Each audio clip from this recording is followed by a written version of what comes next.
FM. The views and opinions of the hosts and guests are their own and do not necessarily reflect the views of the management and staff of Guardian Radio.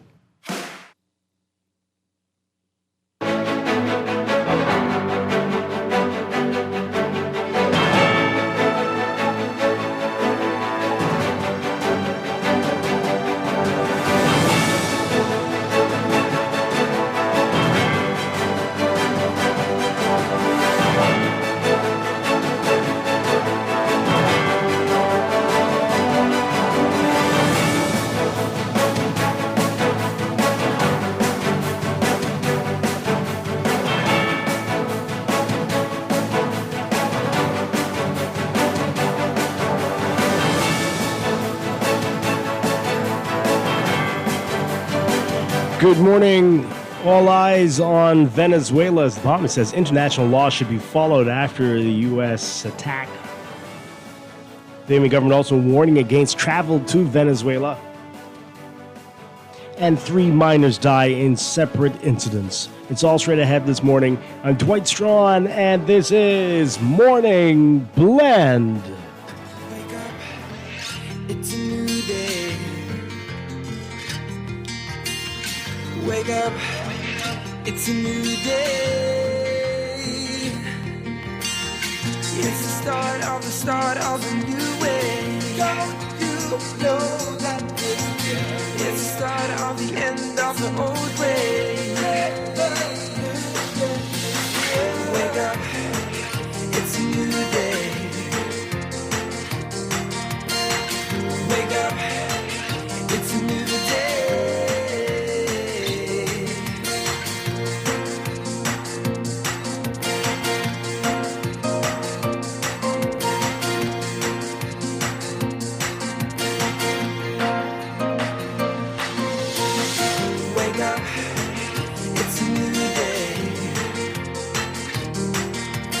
Good morning again, Bahamas. It is Monday, January 5th, 2026. This is Morning Blend on Guardian Radio 96.9. Again, I'm Dwight Strachan. In a moment, DeAndrew Cartwright will be joining us. Also this morning, we'll be talking about the road traffic amendment in regards to insurance requirements. What do you need to know and why this is important? We're going to be getting into that this morning. That's all ahead. But first, it's time for the overnight, the latest breaking news from while we're sleeping, and the top national and international headlines this morning.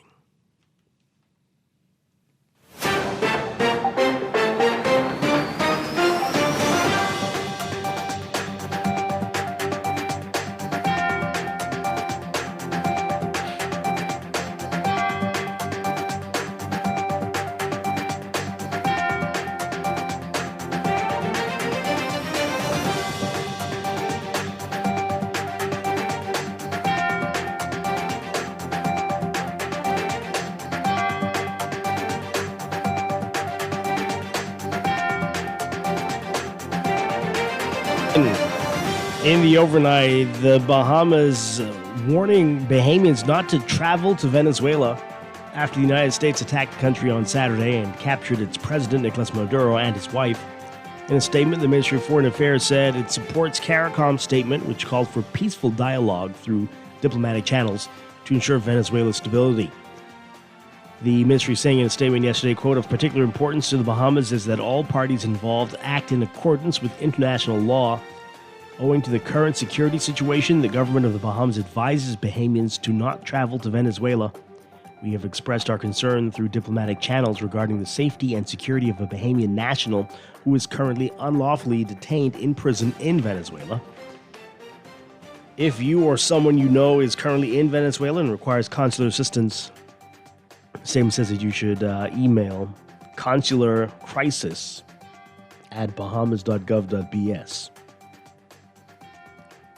That Bahamian detained, believed to be Orrin Monroe, a pilot who was reported missing in July 2021. Police later said that Monroe and a Colombian man were arrested by Venezuelan police in that country after the plane that they were on crashed. Both men were arrested and questioned in reference to drug trafficking. It's unclear if Monroe was ever charged. Well, the U.S. actions have raised concerns as it relates to adherence to the principles of international law, with questions quickly arising over the legality of attacking a nation that posed no imminent threat and forcefully taking its leader. Maduro and his wife are expected to appear in a New York court today on charges related to narco-trafficking. CARICOM expressing grave concern after the attack. It said in a statement issued Saturday, quote, CARICOM is firmly committed to the fundamental principles of international law and multilateralism enshrined in the UN Charter, including sovereignty and territorial integrity of states and respect for human dignity. The region reiterates its call for peaceful dialogue through diplomatic channels to ensure Venezuela's stability, good governance, democracy, and prosperity for the people of Venezuela. CARICOM remains ready to support all such efforts in a spirit of cooperation and mutual respect. The statement coming after a meeting of CARICOM's Bureau of Heads of Government, which assured that every effort was being taken to ensure the safety and security of citizens of the region.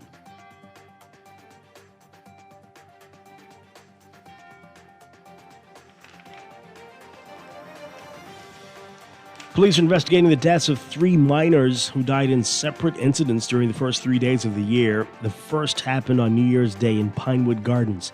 Police say a 7-year-old girl became unconscious after reportedly eating food at home around 6 p.m. She was taken to the hospital where she was pronounced dead. The second incident happened on January 3rd on Eleuthera.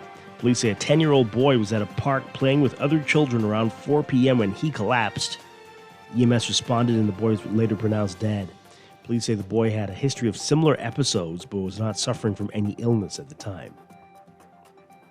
And the final incident also happening on January 3rd here in New Providence. According to police, sometime around 3 a.m., 2 children ages 3 and 4 reportedly became ill at a home in Nassau Village. Both were taken to the hospital by their mother in a private car. Despite medical intervention, the 3-year-old child was pronounced dead by a doctor. An autopsy will be conducted to determine the exact cause of deaths in those matters. A teenage American student accused of raping a cruise ship passenger avoided remand at the Bahamas Department of Correctional Services Friday after he was granted emergency bail. The 17-year-old resident of Minnesota appeared before Justice Neil Brathwaite along with his lawyer, Kevon Maynard, for an emergency bail application about an hour after Senior Magistrate Algernon Allen Jr. ordered him remanded into custody on the rape charge. The application was deemed an emergency because the accused is a juvenile and the prosecution had no objection to his release on bail. Brathwaite set bail at $9,900 with 1 or 2 sureties and ordered the minor's movements be tracked by an ankle bracelet. Prosecutors allege that the accused raped a 16-year-old girl whom he befriended on the Carnival Sunrise on December 29th. The teens reportedly met in a common area, and she was allegedly raped after she went to the accused cabin. And a man is facing charges after a 27-year-old woman was allegedly raped and beaten in Eleuthera. 52-year-old Derek Ingram appeared before Chief Magistrate Roberto Reckley, charged with rape and causing harm. The charges stem from an incident that allegedly took place in Lower Bogue on December 28th. Ingram was not required to enter pleas to the charges. He will stand trial in the Supreme Court. The matter is expected to be fast-tracked to the higher court on April 30th. And after park renovations in the Golden Gates constituency sparked controversy regarding migrant workers, Golden Isles MP Pia Glover-Roll says the work was being fully funded and supported by members of the Bahamas' Chinese community. She said improvements are underway for 3 parks in the area. In a statement released on Friday, Glover-Roll said the project is being carried out at no cost to taxpayers, with no benefits or compensation attached. The renovations were met with backlash from the Coalition of Independence leader Lincoln Bain, who held a 2-hour live stream on social media recording Chinese laborers as they carried out repairs. In the video, Bain attempted to speak to the workers who were painting the park's infrastructure and followed them around the premises, repeatedly asking if they spoke English. Bain questioned why those workers were hired instead of Bahamians who are out of work. In her statement, Glover-Roll addressed the situation, insisting that renovations are not sidelining Bahamian workers and misplaced assumptions and knee-jerk reactions are counterproductive.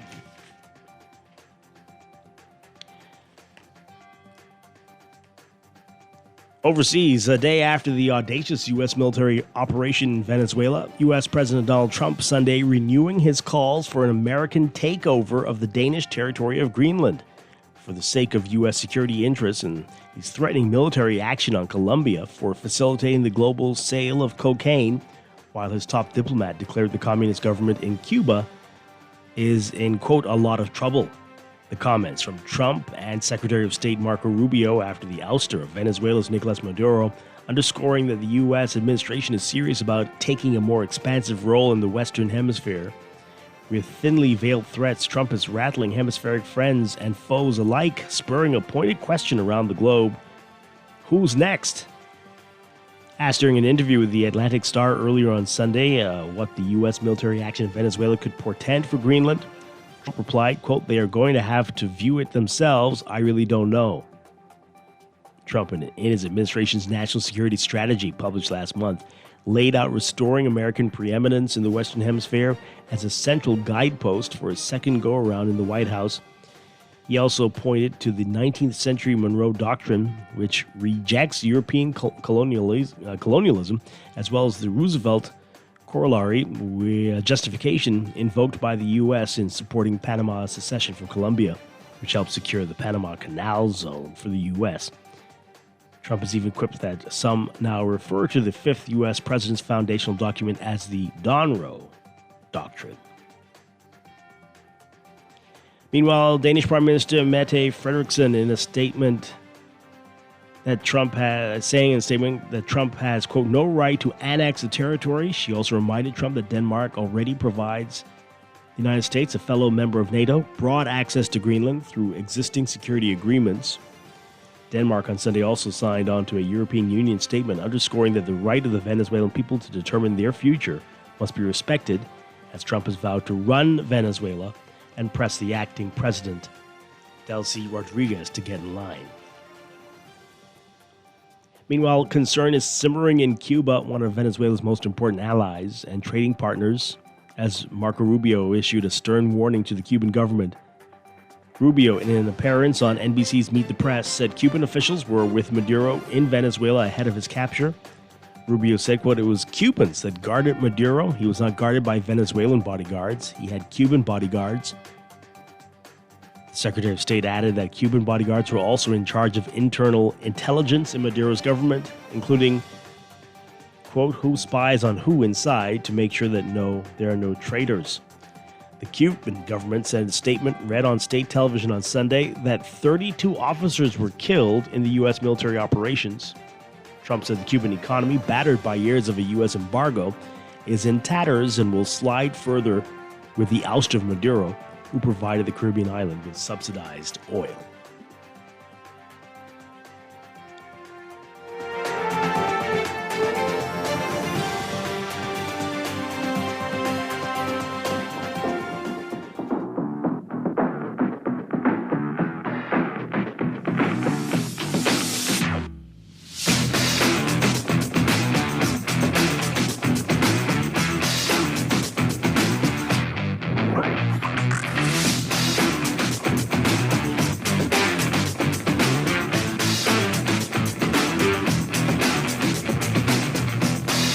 In sports, an 8-run fourth inning was the nail in the coffin in leading the Queens College Comets past the St. Andrews Hurricanes in the championship game of the inaugural Bahamas Baseball Association's National High School Championships at Andre Rogers National Baseball Stadium Sunday night. The Comets, who also won the 2025 Bahamas Association of Independent Secondary Schools Senior Boys Baseball title, turned back the Hurricanes 13-3 in 5 innings by way of the mercy rule. And St. Augustine's College Big Red Machine ended their tournament experience with a bronze medal finish after taking down the Sierra Walker Knights 8-7 in the third-place matchup. The QC Comets were elated to add another piece of championship hardware to their trophy collection, coming off the heels of their recent BAISS championship win. You can read all about that in today's Guardian Sports section. Naming collegiate swimmers Nigel Forbes and Caden Wells delivering strong showings for their respective schools in the 2025-26 NCAA Division I swimming and diving season as it continued over the weekend. Forbes, who recently won the Big 12 Swimmer of the Week honors, played a pivotal role in helping the Texas Christian University Horned Frogs men's swimming team earn a 238-62 victory over the Trinity University Tigers in a dual meet at the TCU Recreational Center in Fort Worth, Texas. Read more about how they did in today's Guardian Sports section. And Bahamian Collegiate basketball players experiencing mixed results in conference play during the 25-26 NCAA Division I basketball season. Bahamian guard Dayton Albury and the University of New Mexico Lobos picking up their second victory in the Mountain West Conference with a dominant 78-58 win over the University of Wyoming Cowboys. The Lobos improved to an 11-3 win-loss record on the season. They're 2-1 in conference play. Meanwhile, Bahamian guard Danica Lightburn and the Florida International University Panthers lost to the Missouri State University Bears 80-69 in Miami on Sunday. From the NFL, Aaron Rodgers and the Steelers sent Lamar Jackson and the Ravens home for the playoffs. The Panthers are NFC South champions for the first time in 10 years, and the Broncos are the AFC number 1 seed. Rodgers threw a 26-yard touchdown pass to Calvin Austin III with 55 seconds left, and Pittsburgh secured the AFC North title with a 26-24 victory when Baltimore's Tyler Loop missed a 44-yard field goal as time expired Sunday night in the final game of the NFL's regular season. Carolina clinching its divisional title when the Falcons beat the Saints 19-17 to eliminate the Tampa Bay Buccaneers. Denver securing a first-round bye and home field advantage throughout the playoffs with a 19-3 victory over the Los Angeles Chargers. Seattle earning the NFC's number 1 seed Saturday night, defeating San Francisco 13-3. The Jaguars won the AFC South with a 41-7 rout of Tennessee. Rookie coach Liam Cohen and Trevor Lawrence led the Jaguars to a major turnaround after going 4-13 in 2024. So Wild Card Weekend is going to feature these matchups: the Los Angeles Rams at the Carolina Panthers on Saturday afternoon, Green Bay Packers at Chicago Bears Saturday night, Buffalo Bills at Jacksonville Jaguars Sunday afternoon, the early game, San Francisco 49ers at Philadelphia Eagles Sunday late afternoon, and the Los Angeles Chargers at New England Patriots Sunday night, Houston Texans at Pittsburgh Steelers Monday night. That's sports, and that's the overnight. Time for your first look at weather.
Your first look at weather brought to you by Star General. We've got a weakening cold front, and its prefrontal trough will skirt to the east of the island chain, producing shallow-topped showers as both features weaken.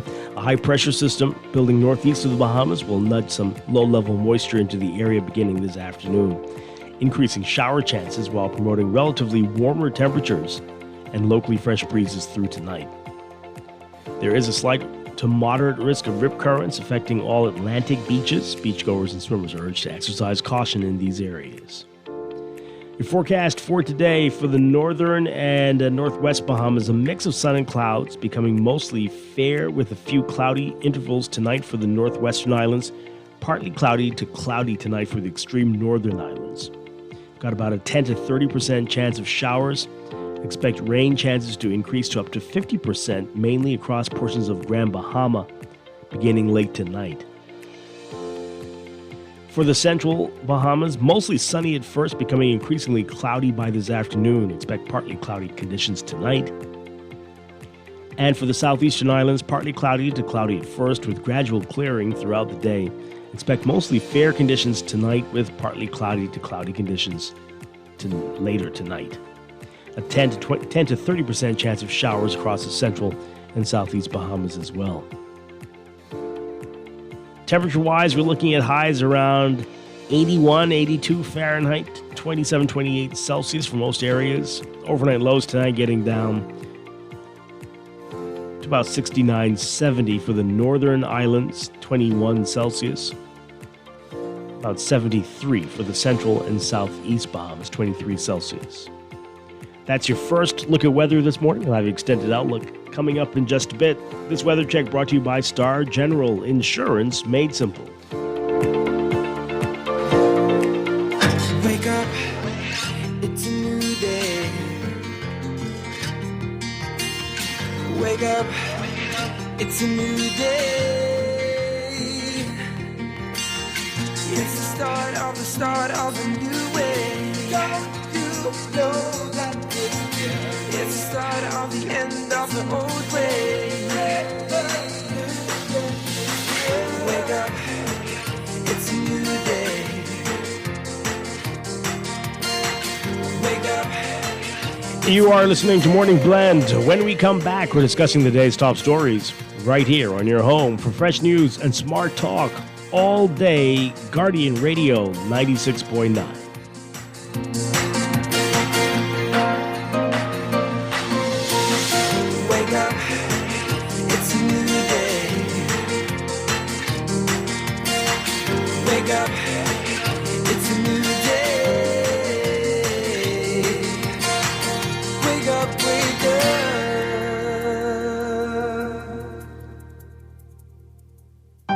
At Cleveland Clinic, care is everything.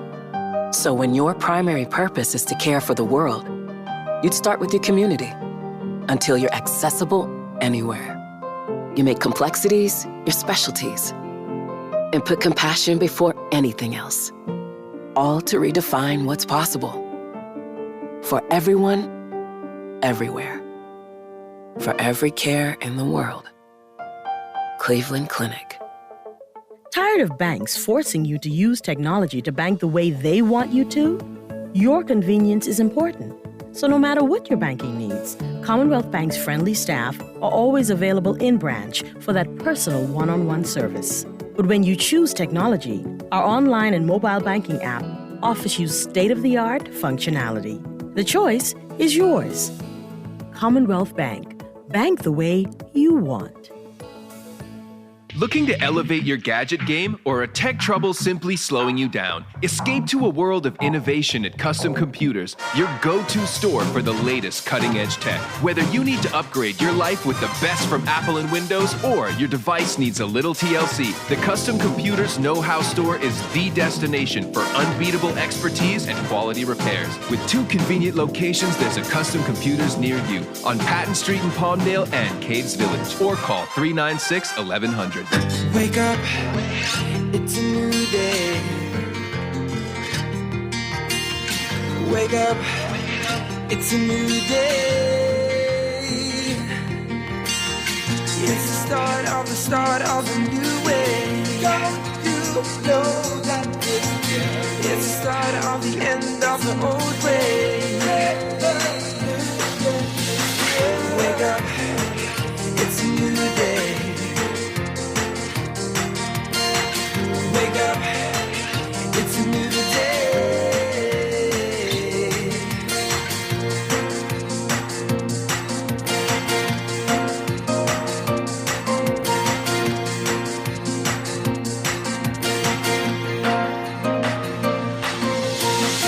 Wake up, it's a new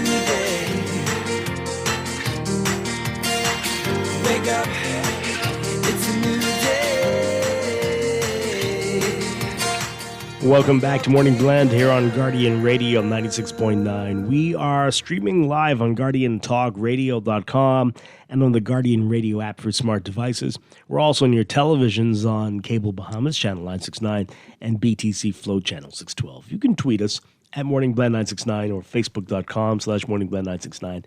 Text us on the Guardian Radio text line powered by BTC 422-4796. Standard text rate supply. Once again, I'm Dwight Strachan. Joining me now, Deandra Cartwright. Deandra Cartwright, good morning. Good morning. Let's get your mic up there. Here we go. Try that again. Okay. Yeah. Good morning, Dwight. Sean, how are you? I'm doing well. Happy New Year. Happy New Year. Good to see you in 2026. Always a pleasure. Has your year started off beautifully? No, Oh, no. not at all. But I'm optimistic. It's going to get better. Yeah, well, we have to keep hope alive. Yes. We really do. I think mine started off pretty swell. I made it onto Bay Street. Oh, okay. Good for you. Y'all hear how Dwight has been treating me? No, I'm happy for you. I'm just Listen, I'm our producer out of and- it. I'm out of it today. No. I got you, I'm I not doing got well. you. I hope I'm not contagious. I hope You're not gonna take it. I hope you don't get anything, but something's wrong. I think I'm going to reserve my comment. You say something's wrong. So I just want to say good. It's very warm in here. No. Yeah, it is. It is warm. That's why I Okay, haven't put on the good. jacket yet. Right. Yeah. I just want to give a shout out to the Paper Boys. I rushed with the fun group. Yay. So Good stuff. Good stuff. All right. I'm happy. I'm glad for you. All right, we got a lot to talk about. Of course, everyone's watching what's going on in Venezuela and all the threats to other countries. Yes. What is happening? We're going to get into that. Mm-hmm. We said we're going to talk about this. We might have to push this to tomorrow What's about that? the road traffic amendments and insurance. But this is a big story, a big deal. The government's saying now the transition period is over. They're enforcing this if you don't have insurance, right? And the requirements if you have insurance. We'll see. We'll see if we get into it today, but more than likely we'll have to push this tomorrow. Okay. And then we're going to be talking with the Ministry of Health, the Department of Public Health, about the National Surveillance Unit. That sounds scary. Well, What is surveillance? they'll be talking about infectious disease surveillance and seasonal infections like the flu. Okay. Yeah, so this will be quite fitting for whatever's happening with me today. Where's your vitamin C? Where's your vitamin C? Does it make a difference? Actually, vitamin C helps. Okay. I take vitamins. Okay. Things still happen. Yeah. That's fine. That's because people work too hard. It's possible. But we'll get into all of that today. Yeah. May the doctors come in. I hope I don't get the doctor sick. But anyway. No. That would be something. Okay. But let's talk about what else is happening in the news.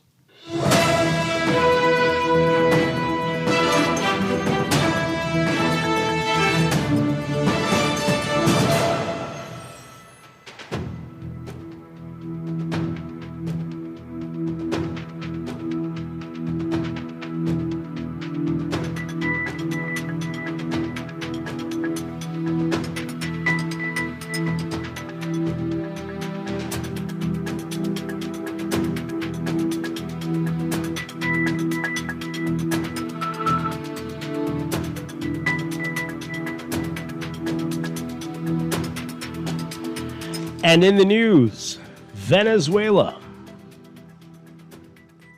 We woke up to the shocking news Saturday of the U.S. attack on Venezuela, sweeping in and taking the country's president and his wife, Nicolas Maduro, and bringing them to New York to face narco-terrorism charges today, likely. And so much, everyone's just like, wow. And my goodness, who's next? That's what a lot of people are saying. And of course, the big headline, the National Guardian, government warns against travel to Venezuela. You know, this is, was anybody going to Venezuela in the last 10, 15 years? For what reason would you be going? Other than Learn for Spanish. foolishness? Learn Spanish. You could go to some streets here in Nassau to learn Spanish. Anyway, but yes, for anybody stupid enough to think that you should be traveling to Venezuela, the government is warning against it. Venezuela's not been a place anyone should want to visit for a long time. There's the Dwight we know and love. But I mean, come on now. And No, there's honestly, apparently yes. somebody there who was a pilot accused of drug trafficking. Well, again, what else could you be doing in Venezuela? But No, Venezuela has been caught up in quite a few things for the past how many decades? Not even years, decades. yeah, about 2 decades now Right. of not But again, I mean, that's quite no excuse functioning. for so many violations. So many violations. If you've missed what's going on, I've got this report from ABC News. I think you should take a listen to it. It summarizes a lot of what happened over the weekend and what people's concerns are going forward. This is again from ABC News, the reporter Lionel Moise. Take a listen. Overnight, President Trump reaffirming that the United States is in control of Venezuela after the raid that led to the capture of dictator Nicolas Maduro. We're in charge. Trump last night also issuing stark warnings to other countries, including Colombia. Colombia is very sick too, run by a sick man who likes making cocaine and selling it to the United States, and he's not going to be doing it very long, let me tell you. So there will be an operation by the U.S. It sounds good to me. And Mexico. Mexico has to get their act together because they're pouring through Mexico, and we're going to have to do something. The president was also asked about Cuba, where the economy has been supported by Venezuela for decades. Many there now fear the U.S. could take military action in Cuba as well. Cuba is ready to fall. You know? Yes. Cuba looks like it's ready to fall. You just wait for Cuba. Their days are numbered. We're going to wake up one day, I hope in 26, in our backyard, we're going to have allies in these countries doing business with America, not narco-terrorist dictators killing Americans. The Cuban government claims 32 Cuban nationals were killed during the U.S. raid. Trump says they were protecting Maduro. The administration says no Americans were killed during Friday night's raid, but a few were injured. While many Republicans are praising the operation, Democrats and even some Republicans are condemning it. Outgoing Republican Congresswoman Marjorie Taylor Greene writing, "Why is it okay for America to militarily invade, bomb, and arrest a foreign leader, but Russia is evil for invading Ukraine, and China is bad for aggression against Taiwan? Is it only okay if we do it?" Trump defending the raid, saying Maduro's capture will lead to lower oil prices and fewer drugs coming into the U.S. We're in the business of having countries around us that are viable and successful, and where the oil is allowed to freely come out because that's good, it gets the prices down. That's good for our country.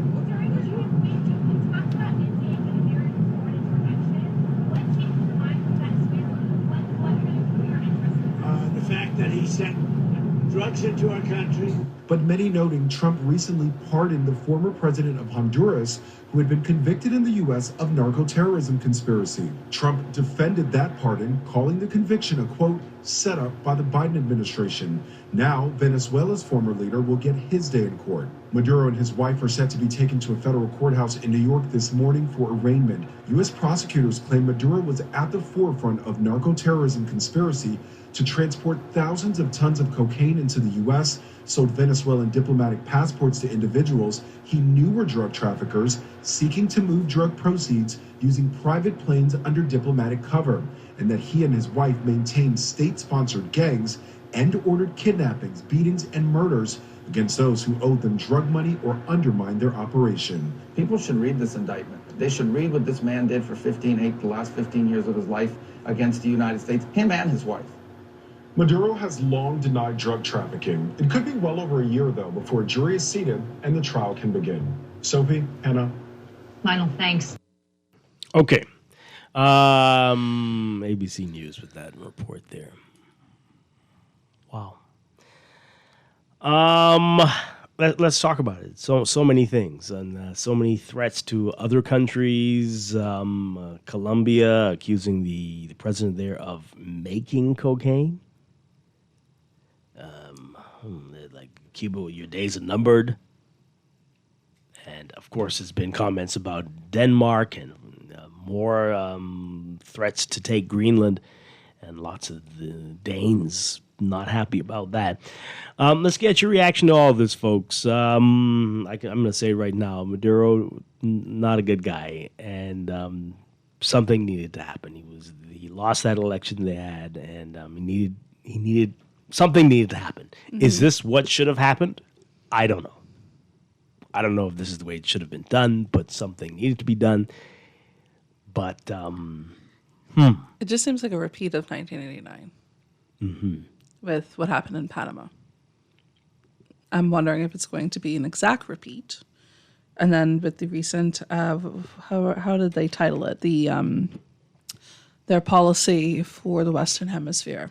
Does it detail, because I need to pull it up, does it detail that this will be a repeat or of history for them? Because if we look at what happened in 1989, so ladies and gentlemen, 1989, this year is actually 36 years to the date of the surrender of Panama's strongman Manuel Noriega, right? The U.S. invaded Panama in 1989 to arrest Noriega on drug trafficking charges. Mm-hmm. This is what's essentially happening right now with Maduro. It's being said by some of the political analysts or whatnot, and I will quote right now. This is one of the by John Yu. He's an early architect in the George W. Bush's administration's policy on Iraq, and now a law professor at the University of California, Berkeley. His quote, and I want us to pay particular attention to this: "It's easier to remove a dictator," and this is based on his experience in the Iraq War. And stick a pin at Iraq, I'll come back to that. But ensuring the transition to a stable, democratic government is the harder part. Mm. Now, going back to the Iraq, and the Iraq portion of that, I had a conversation, somebody saw me inside. I was out running errands yesterday, and somebody asked me about this or whatnot, and I'm like, let's think back to most recent history of a similar situation, what happened in that country. Let's look at Iraq. And what happened in Iraq after. And it's true what Professor Wu was saying right here. You can remove a leader, but it's what happens afterwards. And this is, I wouldn't say the start, but the potential genesis of the destabilization, not only of the country, but of the region. Because when we're hearing literally a list of countries to say maybe the country is facing this next. Mm. And then the threats for other territories. And I want us to also keep in mind, when a country would make a threat against another country that you both are part of a particular body that has access to weapons, this is no small matter. It's not. I also want to just draw attention, because y'all know this is like, I know a little something about these things. And I'm trying to draw out all of the different, I really want to quantify the amounts of laws that have been broken. A country, in order to be a country, you are recognized by your sovereignty, right? This is our country. We became independent. We're supposed to be a sovereign nation, even though we are still headed by the United Kingdom figurehead, but we run ourselves, right? So sovereign. When that sovereignty is threatened, this is a cause of concern. So that's 1. 2, this was not done in self-defense. 3, this is in violation of the United Nations Charter. I want us to also ask about how many countries are actually operating within the United Nations Charter, because this literally shows that there may be no respect for certain things. 4, there is no United Nations Security Council mandate. The Security Council is in place to ensure that there is peace on this planet with its member states, where applicable, because goodness knows it still happens. Wars, conflicts, things still happen regardless, but it's the attempt. Now you have a Security Council member doing things like this and threatening other countries, because that's essentially what it is. Dwight, there's so many tiers to this. Mm-hmm. Yeah. Wow. All right. So let's hear from you. I've been wondering, we know. I think it became very clear with the press conference on Saturday what this was really about. If you heard what the president was saying, U.S. President Donald Trump, the two things right there. It's about One. the oil. And second, is the second thing is about the oil. No, very small right there, because you're trying to cover up the drug thing. It's What drugs? But anyway, it's about oil. It's about oil, and it's about oil. Because if you're saying, well, look at them trying to save Venezuela. Well, why not try to save Haiti? Why not go in there guns a blazing and try to stomp out the. They haven't done it in the latest round of chaos in Haiti, right? If you cared so much, if that's what this is, right? Because they claim to the drugs coming through Haiti too, right? But you're not doing it because we don't know of any oil there. It won't benefit you in any way to do this, really. So the hypocrisy is amazing, but the oil is what is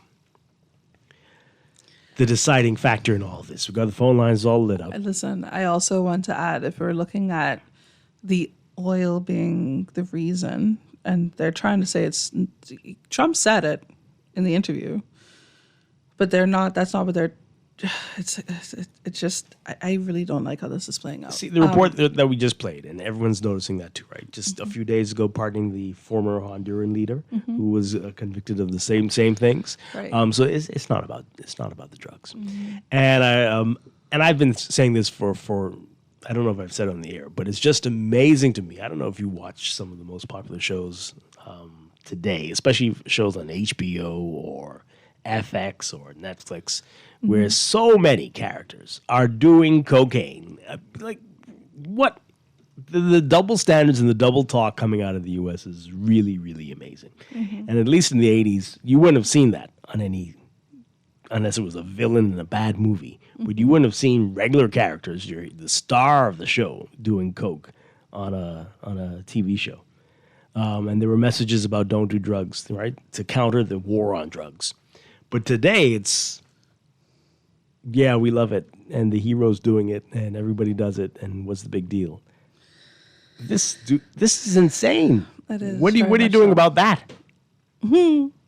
But see, that's internal, right? So the whole thing is what they're trying to say is to stop it from. No one's making them do cocaine. Right. So But just saying the Colombian president's making the cocaine, himself.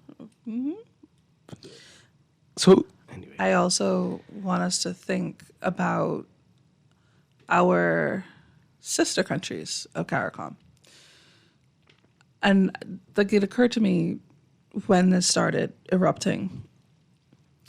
Venezuela and Guyana have been in dispute for years now over land.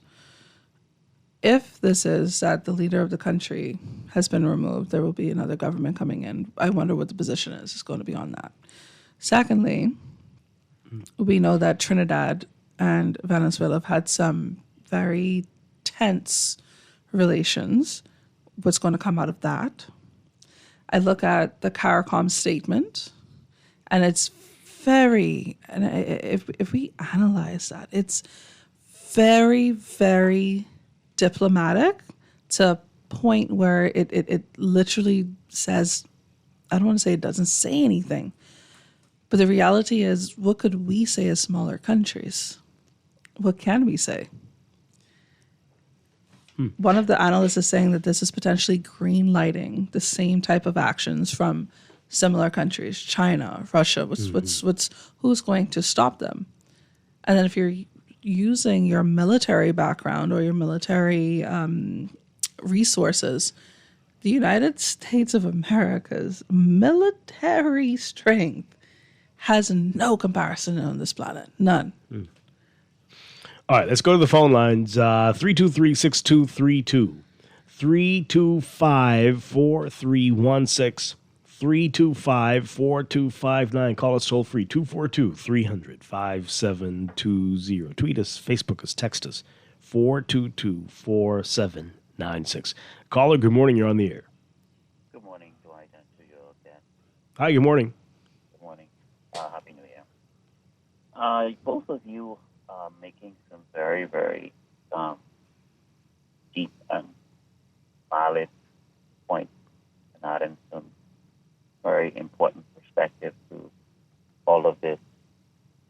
wanted to pivot on Dwight. You're pointing out that Haiti.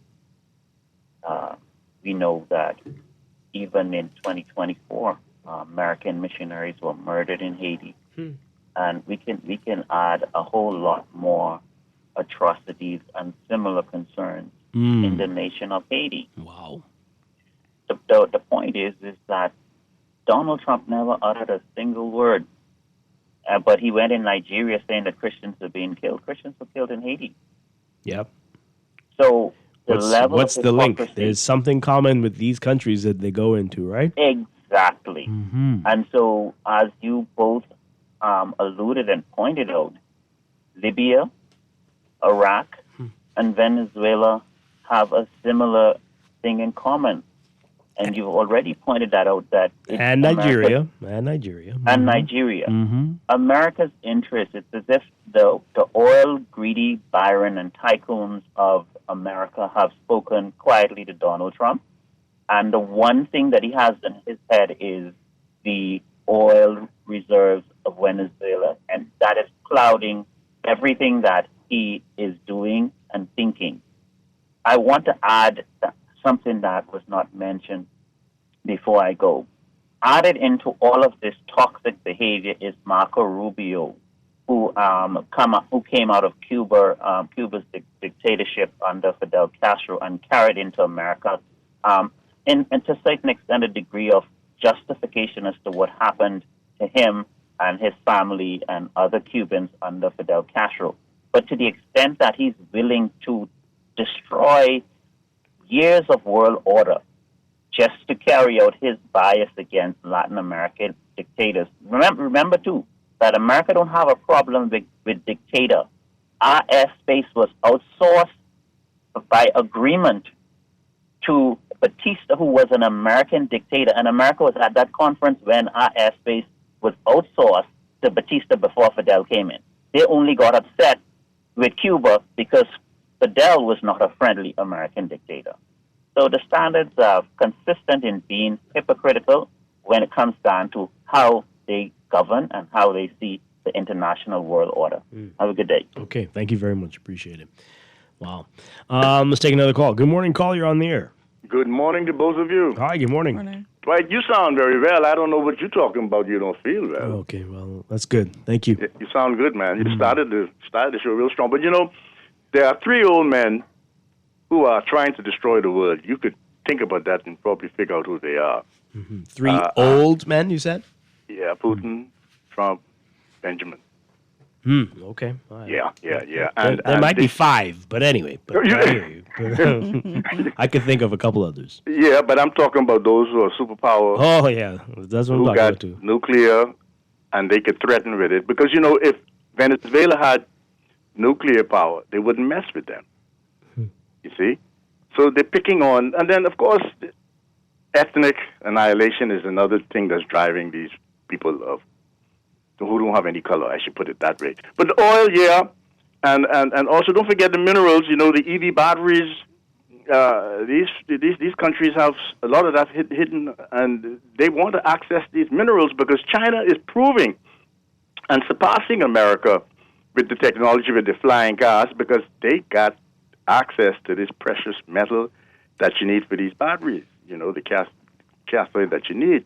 But I feel as though it's also a deflection from the Jeffrey Epstein saga, which is never going to go away. So he's just trying all kinds of things to just have people not think about what they should be thinking about. The garbage. And I'm trying to figure out, has anybody counted the number of lies this leader has said from since he was born? I'm pretty sure they keep a tracker. Because I was trying to find from my AI if they had any record of that, so I could help you with that. Because it's like we just living with leaders who find it so easy to lie. And once you do it once or twice, it becomes normal. And then you try to have your citizenry believe your lies. But I feel as though this one is not going to succeed. Even though we may have a lot of Venezuelans happy, because, this boy is not a good guy. As you alluded to. But let's see how it happens, and let's hope that there's no more bloodshed, man. Because but Cuba may be next.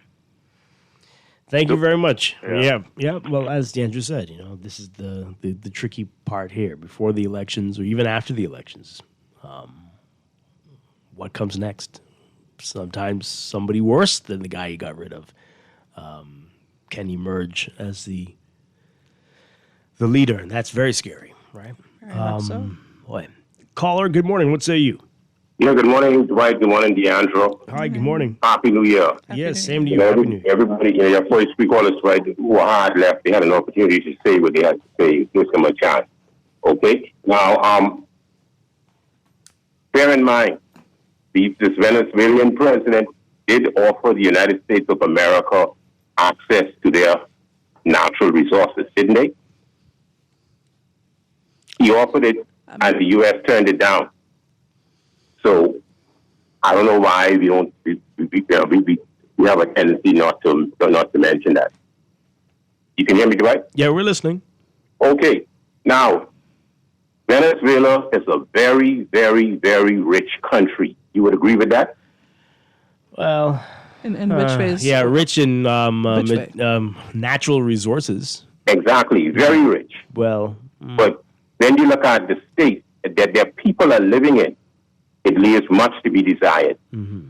And no leader who has access to that type of resources should have their people living in that type of condition. I had an opportunity to visit Caracas, Venezuela, back in the day. Venezuela was a very, very, very beautiful country. Has so much potential. And at some point in time, they were leading. Their situation was much better than it was. Or that it is today. Now, then you have leaders who are oppressing their people. The United States happens to be the most powerful country on planet Earth. Whether we want to accept that or not, that's basically what it is. I have no issues, none whatsoever, with them using their authority to put these leaders in check. Look at what's happening right here at TMH. Look at how we are being treated. We are rich in resources. Look at how we are being treated as behemoths. Look at the state that you go there now, scores of behemoths on Gurney. You think our leaders, you think I have an issue with the U.S. saying, look, fix it now or we'll discontinue assisting the Bahamas with foreign aid? You think I have a problem with that? I wouldn't have a problem with that. And if this leader is saying, the Venezuelan president, he didn't do anything much to help his cause. He didn't do anything. The U.S. gave him an opportunity to leave. The elections appears to be rigged. We see what's going on, but we're not, and he was warned. But for whatever reason, I pray to God that he would be given an opportunity to go somewhere else, wherever he wants to go in the world, and it don't end up like how the situation with Saddam. I'm praying for that. But my point is, right, we are all coming after Donald Trump, saying Donald Trump, this, he is a racist, he is this, he is that, whatever we want to say. But I don't have a problem with the United States of America under the leadership of Donald Trump putting these leaders who are oppressing their people in check. I have no issues with that. But we'll see basically how this thing plays out. But this is no time, Dwight, for Donald Trump isn't playing no games, and these leaders need to understand that these playing game tactics is over, and we need to look at what we are doing and correct the things that are oppressing our people before he comes down on us like a ton of bricks. And we could do this thing. Yeah, we could do it. Again, this is not about freeing them from oppression. And I think you need to go back and listen to what you just said. There's a lot of very dangerous things you're saying there. And I'm sure there are people in the U.S. who are feeling oppressed by the leadership of their country. And let he, without sin, cast the first stone, right? I mean, you mentioned the hospital. I don't know why. I don't know how you brought that into this. I mean, there are terrible conditions in some U.S. hospitals as well. So, I mean, they can't judge anybody. The healthcare system over there is also kind of messy. So I'm not sure where you're going with all this, but yeah, sometimes it's not their business. Now, if you have evidence of tons of people being killed, in which they claim to with Venezuela, but sometimes you have to let the people deal with things in their own way. That's very reckless. Very reckless. Something needed to be done about Maduro, with no doubt. But it's one thing to say we're not gonna give you aid. We're not gonna do this. We're gonna pull our embassy officials. We're pulling out of the country. That's another thing entirely. But to invade, and I don't know. You really have to make a good case. And as many are saying, you got to go to the UN with these things, right? You just don't be a rogue cowboy and do this on your own. Like, hey, we want to, right? Collectively get the world on board with this. Otherwise, it looks like something else. So, as you said, Deandra, the international laws have been violated here. This is not the way things are supposed to happen, not since World War II. You don't do these things like this anymore because it looks like something else. It looks like an invasion. It looks like an act of war almost. It's insane. You wouldn't... boy. Anyway, let's take another call before we have to take a break. Good morning, caller. You're on the air. Are you there? Good morning. Yes, good morning to all. Hi, good morning. Yes, I must commend you all this morning, for being on the side of justice, you know what I mean, and that, calling out the colonization of the U.S. actions and other world powers actions, the Chinas and the Russians, they're guilty of the same thing, or their interest is the same. It's about world dominance. You know what I'm saying? And they talk about Maduro or Venezuela being communist. The media will say Venezuela is communist, but they're not a communist country. It's a social democratic country. Well, one that wants democratic. sovereignty. They don't want to be subservient to another country, to a colonial power. You understand me? See, and we're in the same position. We are subservient. We're not independent. We what they say, we are self-determined. We have self-determination. The only determination we have, only independence we have is the independence not to be oppressed, not to be bombed or sanctioned. Sanctioned into poverty. You see, that's what's happening in Venezuela. The situation in Venezuela under Chavez and it's about what? I mean, the poverty is all about the sanctions. So it's all about sanctions. It ain't about no corrupt officials. It's about the sanctions, you see. And we must be honest, continue to be honest about colonialism and what it means. You see. And stop, and your caller before you talk about the leftists. Come on, man, left and right. And so what you saying? The left, the people on the right supports colonialism. I mean, anybody who sense, any educated person with sense, or understand what colonialism is about. And it ain't going nowhere. Anyway, thank you. Okay, thank you very much. All right, let's read a couple messages before we go to a break. Quite a few here. This person says here, which country has the most oil in the world? Why would they need to sell drugs? Well, I don't understand what you're asking here. What does that mean? Does that stop anybody? What if they... Just we got enough money from oil, we don't need to do these other things. Please. Okay. If Trump wants out rich fishing grounds, what happens to the Bahamas?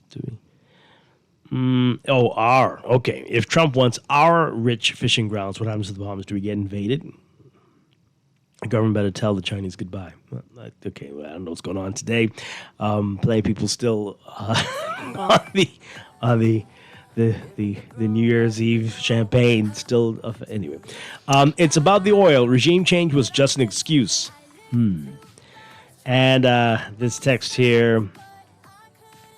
I honestly don't know how to feel. Maduro needed to go, but is the objection because Trump is the one that did it?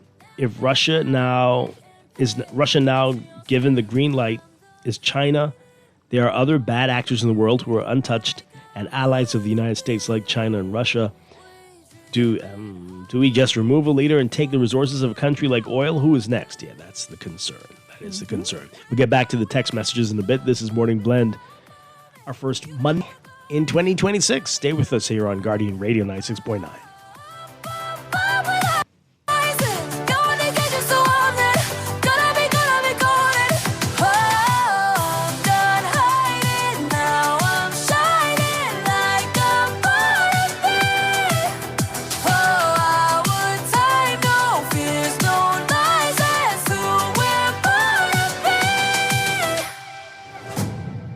This is Guardian Radio 96.9 FM, streaming on GuardianTalkRadio.com and the Guardian Radio app, Nassau, Bahamas.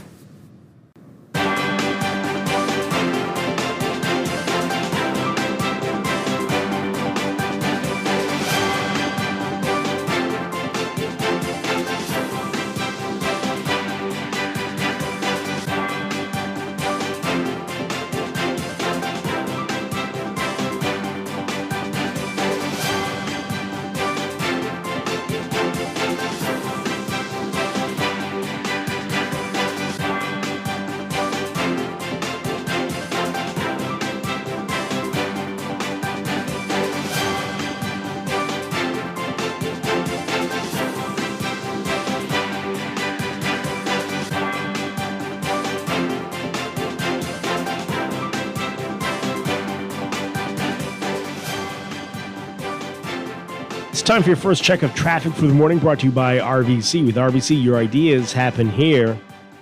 In real-time traffic, we are seeing some heavy traffic in a number of hot spots this morning. We've got Robinson Road.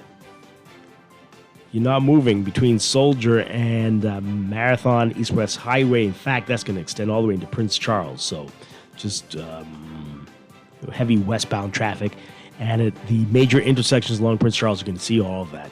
Another hotspot, Prince Charles and Fox Hill Road, both directions there. And northbound on Fox Hill, going to be seeing some heavy traffic. Eastern Road, heavy westbound traffic as well, just east and west of Fox Hill Road. And then we've got Milo Butler Highway, as usual, from well south of the Fire Trail roundabout straight through to Tonic Williams Darling Highway, that's northbound. Traffic backed up along Fire Trail as well. And Blue Hill Road from Carmichael straight up to Independence Drive, and that's northbound. In fact, it's going to be, might as well say St. Vincent straight up to Independence Drive. You're going to be seeing that mainly northbound, but pockets along the southbound lanes as well, near Soldier and Malcolm Road. And we've got Gladstone Road near Munnings. From Munnings up to JFK Drive, you're going to be seeing that slow-moving northbound traffic, and John F. Kennedy Drive between Harold Road and Prospect Ridge Road and Bahamar Boulevard, especially eastbound, you'll be seeing that slow-moving traffic, but westbound along Theodore Lane as well. Those are your hot spots. We've got slow-moving traffic on Carmichael westbound to Coral Harbor Road, and some slow-moving traffic along West Bay Street as you're approaching Go Slow Bend. We'll have another update for you after the 8 o'clock news this morning. Traffic alert brought to you by RBC. With RBC, your goals happen here.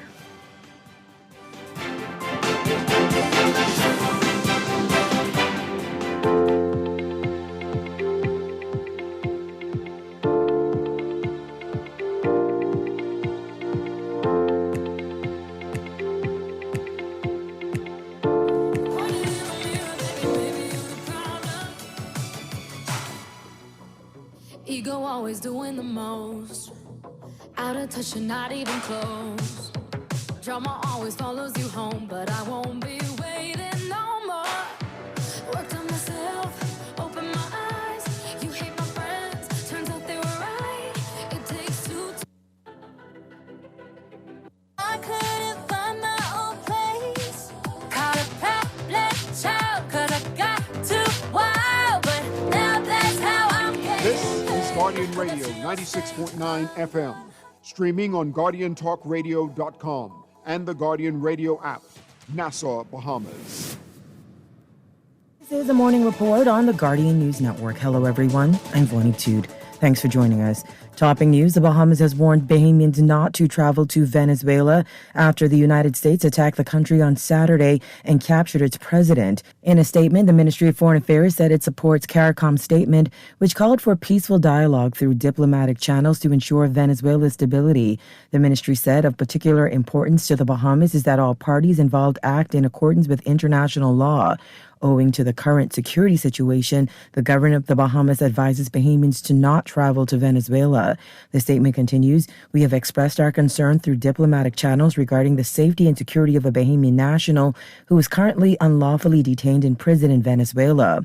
Oren Monroe, a pilot, was reported missing in July 2021. Police later said that Monroe and a Colombian man were arrested by Venezuelan police in that country after the plane they were on crashed. Both men were arrested and questioned in reference to drug trafficking. It is unclear if Monroe was ever charged. The U.S.'s staggering weekend attack on Venezuela's capital and the resulting capture of its president evoked mixed reactions throughout the Caribbean region and the broader international community. Police are investigating the deaths of 3 minors who died in separate incidents during the first 3 days of the year. The first incident happened on New Year's Day in Pinewood Gardens. Police said a 7-year-old girl became unconscious after reportedly eating food at home around 6 p.m. She was taken to hospital where she was pronounced dead. The second incident happened on Saturday. According to police, sometime around 3 a.m., 2 children ages 3 and 4 reportedly became ill at a home in Nassau Village.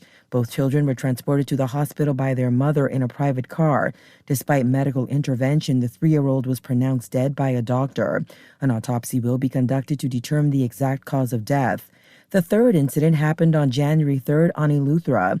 Police say a 10-year-old boy was at the park playing with other children around 4 p.m. when he collapsed. EMS responded and the boy was later pronounced dead. Police say the boy had a history of similar episodes but was not suffering from any illness at the time. From the courts, a man is facing charges after a 27-year-old woman was allegedly raped and beaten in Eleuthera. 52-year-old Derek Ingram appeared before Chief Magistrate Roberto Reckley charged with rape and causing harm. The charges stem from an incident that allegedly took place in Lower Bogue, Eleuthera on December 28th. Ingram was not required to enter pleas to the charges. He will stand trial in the Supreme Court. The matter is expected to be fast-tracked to the higher court on April 30th. After park renovations in the Golden Gates constituency sparked controversy regarding migrant workers, Golden Gates MP Pia Roll said the work was being fully funded and supported by members of the Bahamas' Chinese community. She said improvements are underway for 3 parks in the area. Glover Roll said the project is being carried out at no cost to taxpayers with no benefits or compensation attached.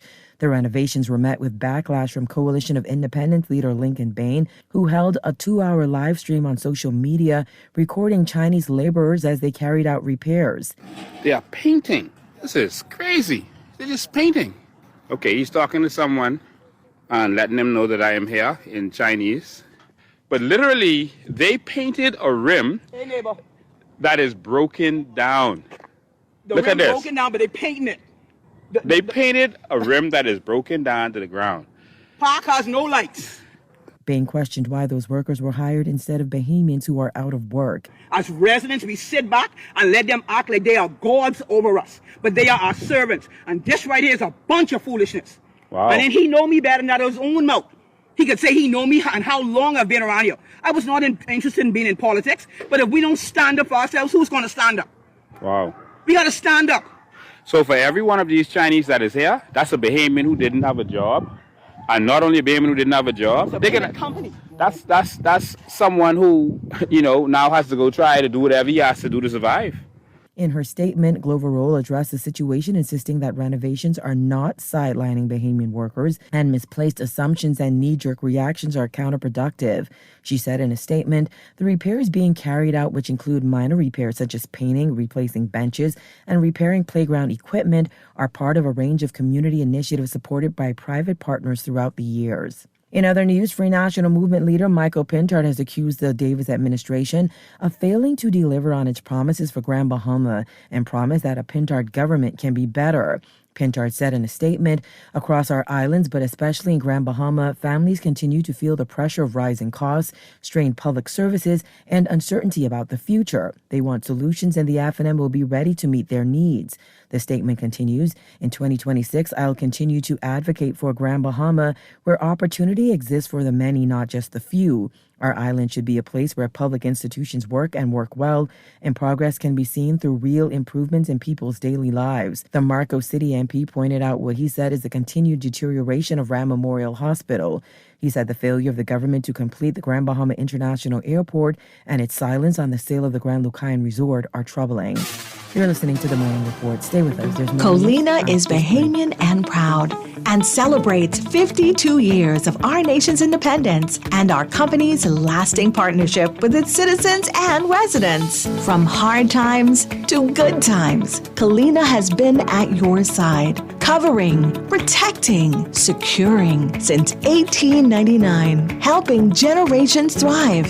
Colina, caring for you, then, now, always. At Master Technicians, we have what your family traditions need, starting with industry-best refrigerators, ranges, and ovens.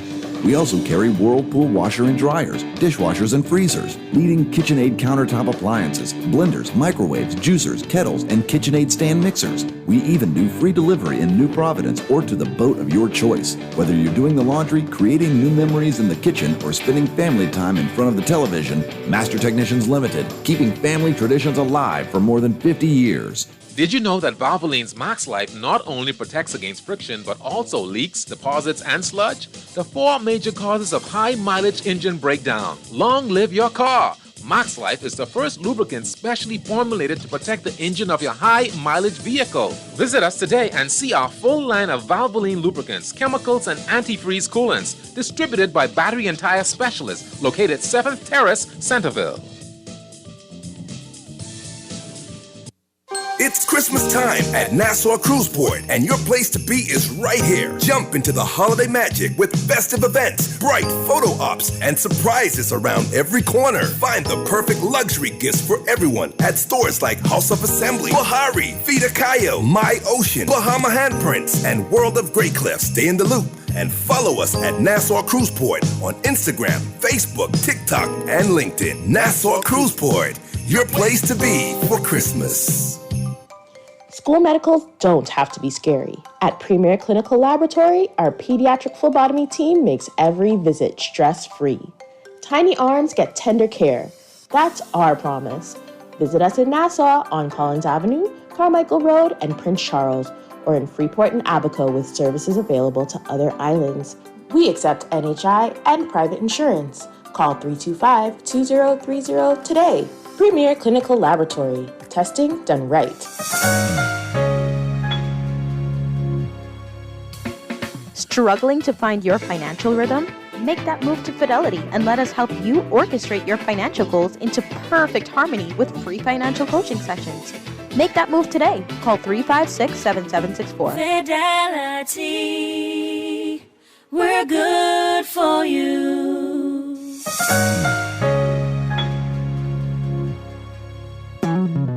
Here we go. J.S. Johnson Insurance agents are the best. Reliable service, we've been on the scene, protecting since 1919. J.S. Johnson Insurance has the test. Always, you'll always cover me. J.S. Johnson Insurance, peace of mind. You buy it, we can fix it. General Appliance Company, number 233 Market Street, is the place you've been looking for to repair your AC units, commercial and residential, and vehicle AC repairs too. General Appliance Company sells, repairs, and order parts for refrigerators, stoves, freezers. They can order boards for new and used TVs. They repair small home appliances like irons, blenders, fans, and much more. General Appliance Company, easiest way to get the parts you need, best place to get it fixed. Call General Appliance Company, number 233 Market Street, 323-6086, 323-6086. Welcome back to the Morning Report. A 17-year-old baker is quickly making a name for himself. CV Bethel student Sanaz Gray has proven that age is no barrier to achieving your dreams. Arnika Bannister reports. While many teenagers are still figuring out who they want to be, 17-year-old Sanaz Gray is already building a name for himself. The CV Bethel High School student is a talented young baker who turned a simple craving into a full-blown passion. From heart-shaped cakes to first birthday creations, Sanaz is proving that age is no barrier when dedication and creativity come together.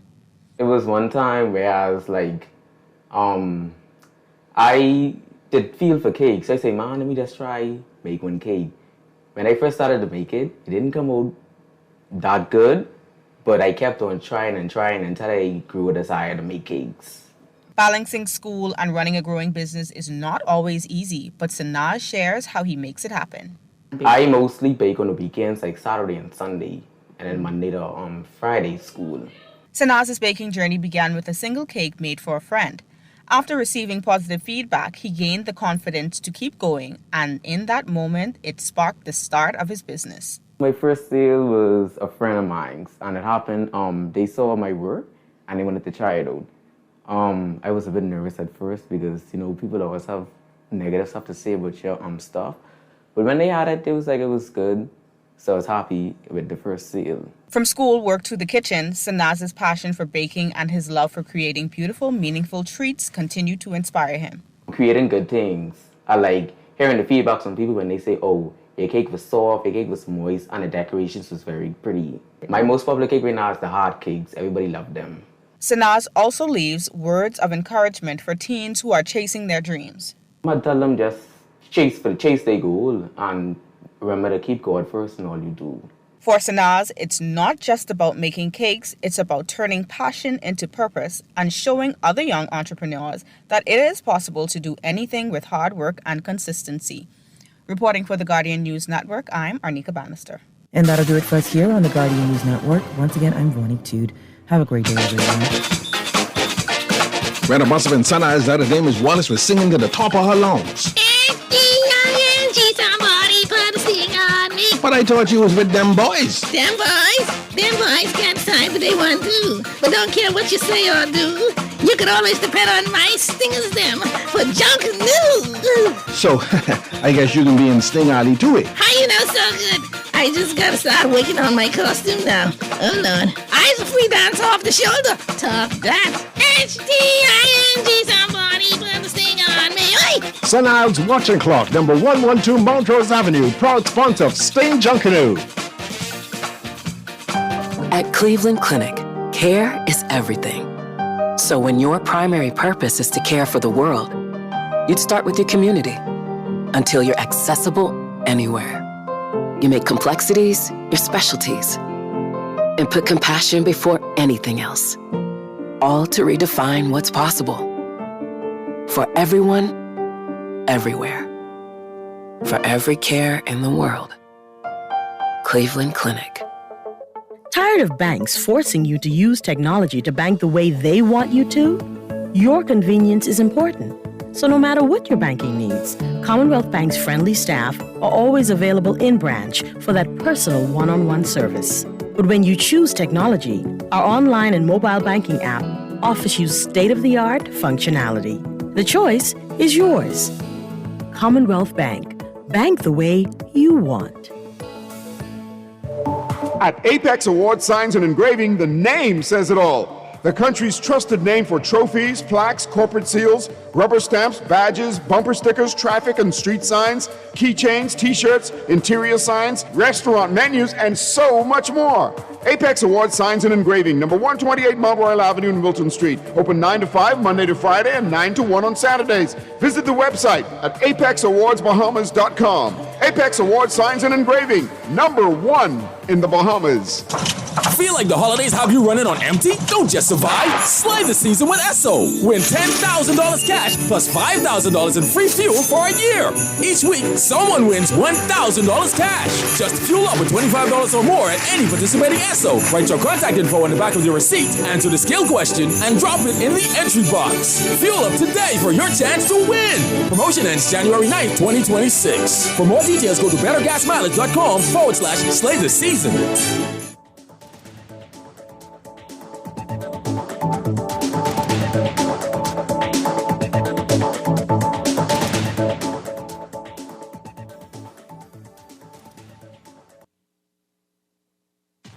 is Guardian Radio 96.9 FM, streaming on GuardianTalkRadio.com and the Guardian Radio app, Nassau, Bahamas.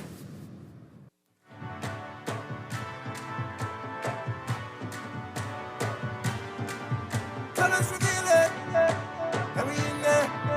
Tell him believe again. The people are rising up, the goods them lining up. We gon' bring it back to Bombay. We about to liven up, girls them winding up. Girl roll that bongi like it's in play. Oh, I got that feeling. Ain't nothing holding me back. Ain't nothing, so I tell all the gal them I got that feeling. This junk can do, got me throwing it back. It's going down out on bed. Yeah, yeah. Down on bed. It's going down out on bed. Yeah, yeah. We are back with Morning Blend on Guardian Radio 96.9. Dwight Strachan along with DeAndre Cartwright. And we are talking about what is happening in the world and just trying to make some sense of it all with Venezuela and the threats made to so many other countries in the Western Hemisphere. What exactly is the end game here? Getting your reaction to it as well. We've got a whole lot of your text messages to get to. You can continue to text us, 422-4796. And a call in, 323-6232, 325-4316. 325-4259. Call us toll free, 242-300-5720. Tweet us or Facebook us as well. So let's go back to the text messages. A lot of messages here. This person says here, more crackhead games. If anyone is confused about why the United States moved on Venezuela beyond lofty narratives of democracy, then I have a winter ski resort to sell you in the Bahamas. Venezuela. Venezuela holds the world's largest proven oil reserves and for years has deepened oil for loans and energy agreements with China, shifting barrels and influence away from U.S. control. Any expanded China-Venezuela energy alignment directly challenges U.S. leverage over global oil markets. What's striking is the silence from our own government regarding the actions of the Trump administration. Not unexpected, but still telling. I mean, what would you want them to say? I mean, on that particular point, we got to understand also how our country tends to operate on a global scale. If there is going to be a statement issued, we would rarely do that in an individual capacity unless it's a bilateral matter. So the statement from the heads of government of CARICOM countries is our statement. Yeah. Yeah. Well, and again, they did issue a statement, right, and they're saying that encouraging all parties to act in accordance with international law. That was the extent of it. And It's again, advising people CARICOM not to, thing. advising people not to go to Venezuela, to travel to Venezuela. Travel advisory, that should have been like two separate communications in my opinion. But, who am I to say these things? The text continues, we've been lied to for decades about the value of our natural resources. Who's to say what truly lies beneath our own soil and waters? If exploration ever threatened U.S. interests, what would logically stop a manufactured narrative? This is a wake-up call, a teachable moment for us to forge real regional partnerships, reduce dependence on the U.S., and build sustainable industries rooted in self-determination. I agree with that last part. We need to do more. But how do we do more? Especially when it seems like financial resources are diverted only in particular spaces. So, and then as a people, are we prepared to do more? Like, are we truly industrious to want to, grow enough food to sustain ourselves? And I agree with, strengthening our partnerships with sister countries in the Caribbean that are producing, that we can, get food elsewhere. 90%, guys. The texture continues. Dwight, do you truly believe that election fraud in a sovereign country justifies the actions taken over the weekend? No, I don't necessarily believe it. But does it really make sense that a corrupt leader with the literal keys to the world's largest proven oil reserves needs to engage in drug dealing? Well, that's what they're saying. Is it true? Is the mathing? This transcends. You're saying, well, because they have so much money, so much oil, they don't need to do that. Like I said, if there's a demand for it, that never stops, right? The U.S. is a wealthy country. That doesn't stop them from doing all manner of crazy things, right? Doesn't stop them from having some of the greatest problems, social ills in the world, the homelessness and the struggle, country. the health care crisis. They're having tons of issues. So what does that mean? It doesn't mean anything.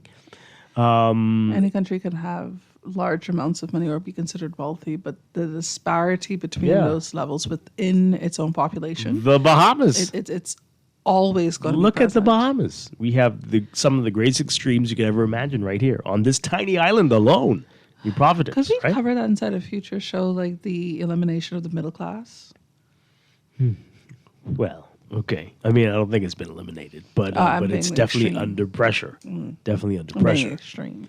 The texter says, is the mathing? This transcends whether or not Maduro was a bad guy. It challenges deeply global stability and should not be taken lightly. I agree with you on that back end right there, Texter. I really do. Again, it's almost like a domino game, right? Or when you're setting up those. Dwight, like when you're setting up the line of dominoes and then you just tip one over. Yeah. And then the whole thing starts snaking. You're right. So it's almost as though, not almost as though, Trump literally said, these are the countries that are possibly next. Who's going to, why? And who's going to stop? Like, It's a lot. Everybody, Greenland, Colombia, Cuba, everybody sleeping with what? Like one eye open, when he was saying about Greenland, right? Like people were taking it for jokes, like you can't be serious. But now you gone and moved the whole head of a country. Like what's to say stop? What's to stop? What's to stop them? Wow. This texter says, so you pardon the former president of Honduras, someone convicted of trafficking over 400 tons of cocaine into the United States, yet turns around and invades another country under the banner of a war on drugs. Conveniently, that same country happens to sit on the largest oil reserves in the world. The hypocrisy couldn't be louder. Oh boy, here we go. I completely agree with Trump taking control of Venezuela. Because the president is corrupt and the country is used as a drug transit point. Gee, how many other countries are corrupt on this planet? He should, anyway. I was going to say which place he should take over because of a corrupt president. No, that's not. No, stop. You can't take over yourself. I think Greenland, Cuba, and Colombia is next. Possibly he can also clean up the Bahamas. My only regret over the weekend is not seeing Maduro's wife and the vice president being dragged out and doing the perp walk also. That's the only criticism I have about Trump's execution. He needs to clean up the Caribbean. Oh my gosh. I also want us to look at the fact that the Bahamas has not had an ambassador in how many years, and then now we finally have one. What does that mean? Is that a good thing or something to be concerned about? So I've always, I think, even in my previous career, questioned that in the diplomatic sphere, it's like the respect is due on the level of representation that's present, right? So the fact that we've always had a charge that's not an actual diplomatic rank. That's like if you are out of office and I'm just holding it for you. So that person has an actual diplomatic rank. Charge is not a rank, right? We've not had an actual ambassador, which is the highest ranking that there is. Now we have one. So it's almost as though the U.S. left us without one because they didn't think that they needed to have the highest level of diplomatic representation. They did try, but they kept getting tied up in Congress and Did you see? I wouldn't say the pace of it, but what's the difference between the appointment of Walker versus other attempts in the past, right? Well, they have more control now in the House. Okay. It could still be interpreted that the country did not, because they could have also sent, possibly, because our own country has diplomatic officials that have the rank of ambassador that are not political appointees. You could have simply done something like that. I just want us to look at the reality that we now have the highest level of diplomatic representation after how many years? We are also the third border of the United States of America, but we still have deep ties with the UK. We have to keep all of this in mind. Do we really? Think about after a hurricane, and I'm talking as a Family Island person right now. After a hurricane, who are the first responders? Between the Americans and the British. Okay, sure. See, you now Suvian. Sorry, Grand Bahamian, what you was again? Vesuvian.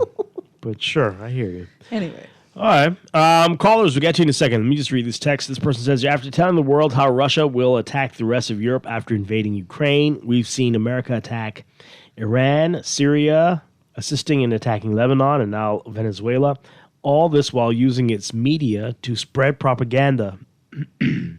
This was never about drugs. We watched as innocent fishermen and individuals transporting fuel on speedboats were murdered at the hands of President Trump and are powerless to do anything about it. Wow. This texter says, I know one thing. There were hundreds of thousands of Venezuelans celebrating in the streets after they heard the news. Another one here. America's going to turn her back on the Bahamas as well with all these illegals using it as a stepping stone to America. Okay, Dexter, calm down. This one says, New World Order, watch the road because history has proven we can't watch our borders. What does that mean? Let's take these calls. Good morning, caller. You're live on the air. Dwight and your guest. Good morning. Happy New Year as well. Same to you. I think some of the listeners are missing the point because he initially said it was about drugs or whatever, correct? And then it turned into being just about oil. And the fact that Venezuela, I think Canada and Russia has that monopoly on that black crude oil, you know, the cookie black dark oil. And America has the lighter oil. What you can do with the darker oil is more. Like you can break it down and make it into all type of different substances. But they don't have access to that clearly. And Russia, Venezuela, and Canada has it. Canada delivers it from the north. Venezuela delivered it from the south to New Orleans, through to Texas. And they got some from Russia.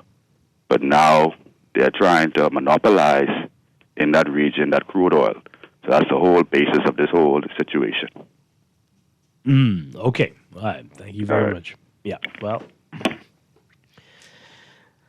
again, what happened with the former leader of Honduras is very telling, right? But now he blames everything on Biden. It was the Biden administration that went after that guy. Okay. Interesting stuff. Caller, what say you? Good morning. You're live on the air. Good morning, and happy new calendar season, Dwight and your guest. Hi. I agree with the last call, because I know all y'all should remember the man who laid his fine hiding from America inside the hole, right? I think it was Saddam Hussein, right? What they claim at that time that he had weapons of mass destruction, right? And come to find out later that it only was another another lie that America put on these nations just that they could get into their country. And the Americans are not done with this because they seen and they didn't know that this administration is taking them right back taking the world back in an era which we don't want to. I mean, the world don't want to be back in that era where you were just allowed to colonize where you feel is profitable for your nation and without no regard for the person that you are taking this profit from, right? And America has to be. I mean, I really don't know what's going on, but I can tell you this, right? I don't see this just going off just calmly as America or Donald Trump think it's going to go. It just can't go that way because you have other nations would already have a problem and issues with America, and for America to take on to demonstrate that type of attitude to the world, I believe the world has changed, but we just don't know that yet. It's not going to be business as usual. No part in the world with that type of leadership in place today. You guys have a nice day. Okay, thank you very much. Yeah, people are very concerned about the precedent this sets here. Well, again, we've seen it before, but in this new modern world, since World War II, this is not how things are supposed to go. Then we've taken a step back in time. Yeah, well, and not in a good it's way. The 1930s all over again. Another call. Good morning. You're on the air. Hey, good morning, Dwight, and good morning to your co-host. Good morning. And Happy New Year. Same to you. Same to you. You know, what I wanted to add to it is everybody is talking about Venice, what he did in Venezuela, and I know the other threats that he sent out to the other countries. But I didn't hear anybody mention Nigeria. Nigeria is also a big oil country. Trump We talked about that a little earlier. It came up a little earlier. Mm-hmm. Okay. Yeah. No, I mean the callers and the texters. I didn't hear anybody mention that. No, they did. Yeah. Okay. We're saying if they were so concerned about rescuing people and saving countries, why not invade Haiti? Why not do this to stop the violence there? And of course, that hasn't happened because, as far as we know, there's no oil there. Mm-hmm. But it was brought up that Nigeria, this is to save the Christians. But is it really about the Christians? Exactly. You know, and then if you look at it, look at all the countries that he is going after. Their natural resources is highly sought after, and it's not something he want to purchase. It's something he want to take by force. And I think the world has been talking about America, America's army as being such a great army, and he has such strength, and that has gotten to his head. You know, he feel like they are untouchable.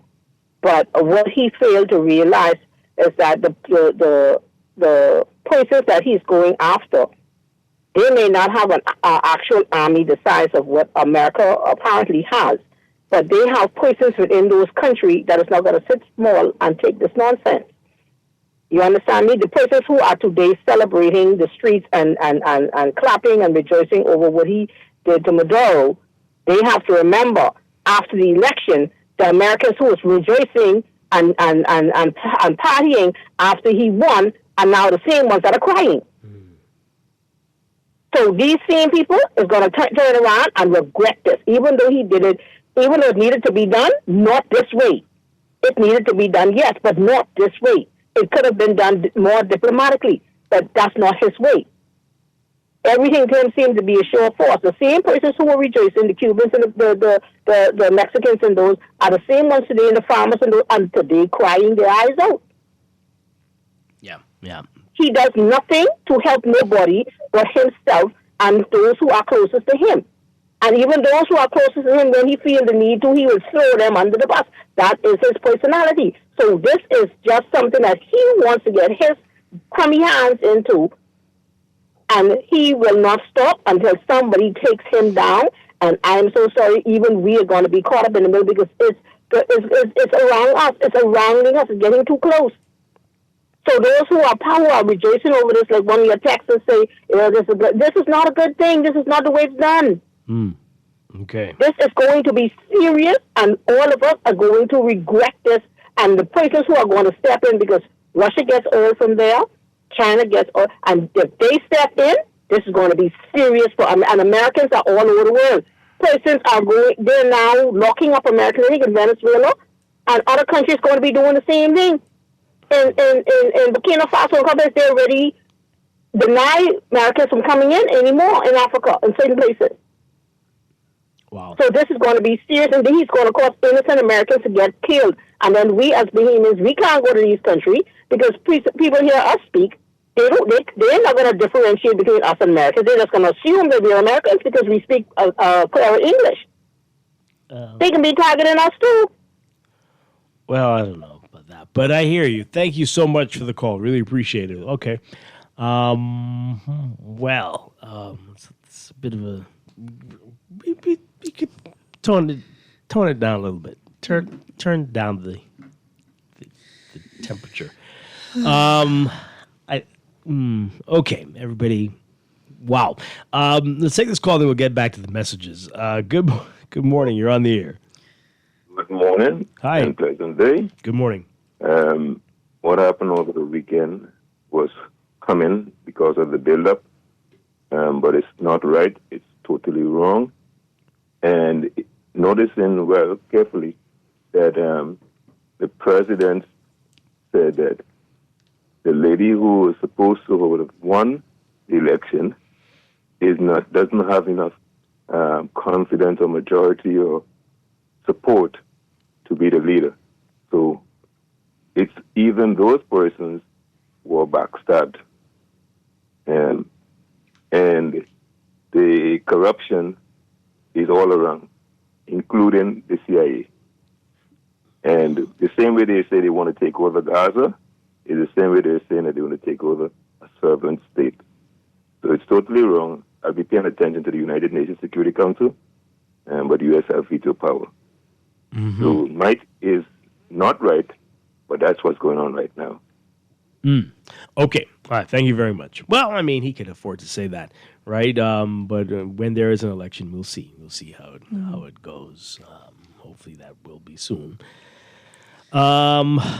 All right. So let's read some more of your messages. This person says here, Colombia's been the seat of cocaine production. If the narco-terrorism argument held any water, Colombia would have been the first target, so let's disabuse ourselves of that false argument. Oil is the reason for the attack, and oil that belongs to the people of Venezuela. Sovereignty has been violated. It's a big deal for everyone. Everyone should be concerned. A tyrant will always find a pretext for his tyranny. Wow. This person says, I'm concerned this happened without congressional knowledge or approval, initiated by one man. The precedent and the ensuing threats of sovereignty are concerning. Yeah. It's more than just oil. Oil is only 25% of the reason. Oh, yeah? Petrodollars are the main reason. Venezuela was selling oil in other currencies other than the U.S. That is what Gaddafi started to do. That's why they took him out. I mean, that goes back to oil, so it's oil. It's all oil. It's 125%. This person says, Dwight, we missed you a bit. Oh, thank you. Thank you. Appreciate it. The caller who gave examples of our hospital was on point. I know you might feel sick. Would you go to PMH? Oh, boy. Our leaders wouldn't even go there, so who do we depend on? The U.S. market. Only God can help us, after all. I hear you. But I mean, my only issue was him saying that would be a reason for someone to invade us and take out the government because of the state of the hospital. I mean, that's really kind of out there. Very. Right? And again, there's some hospitals in their place.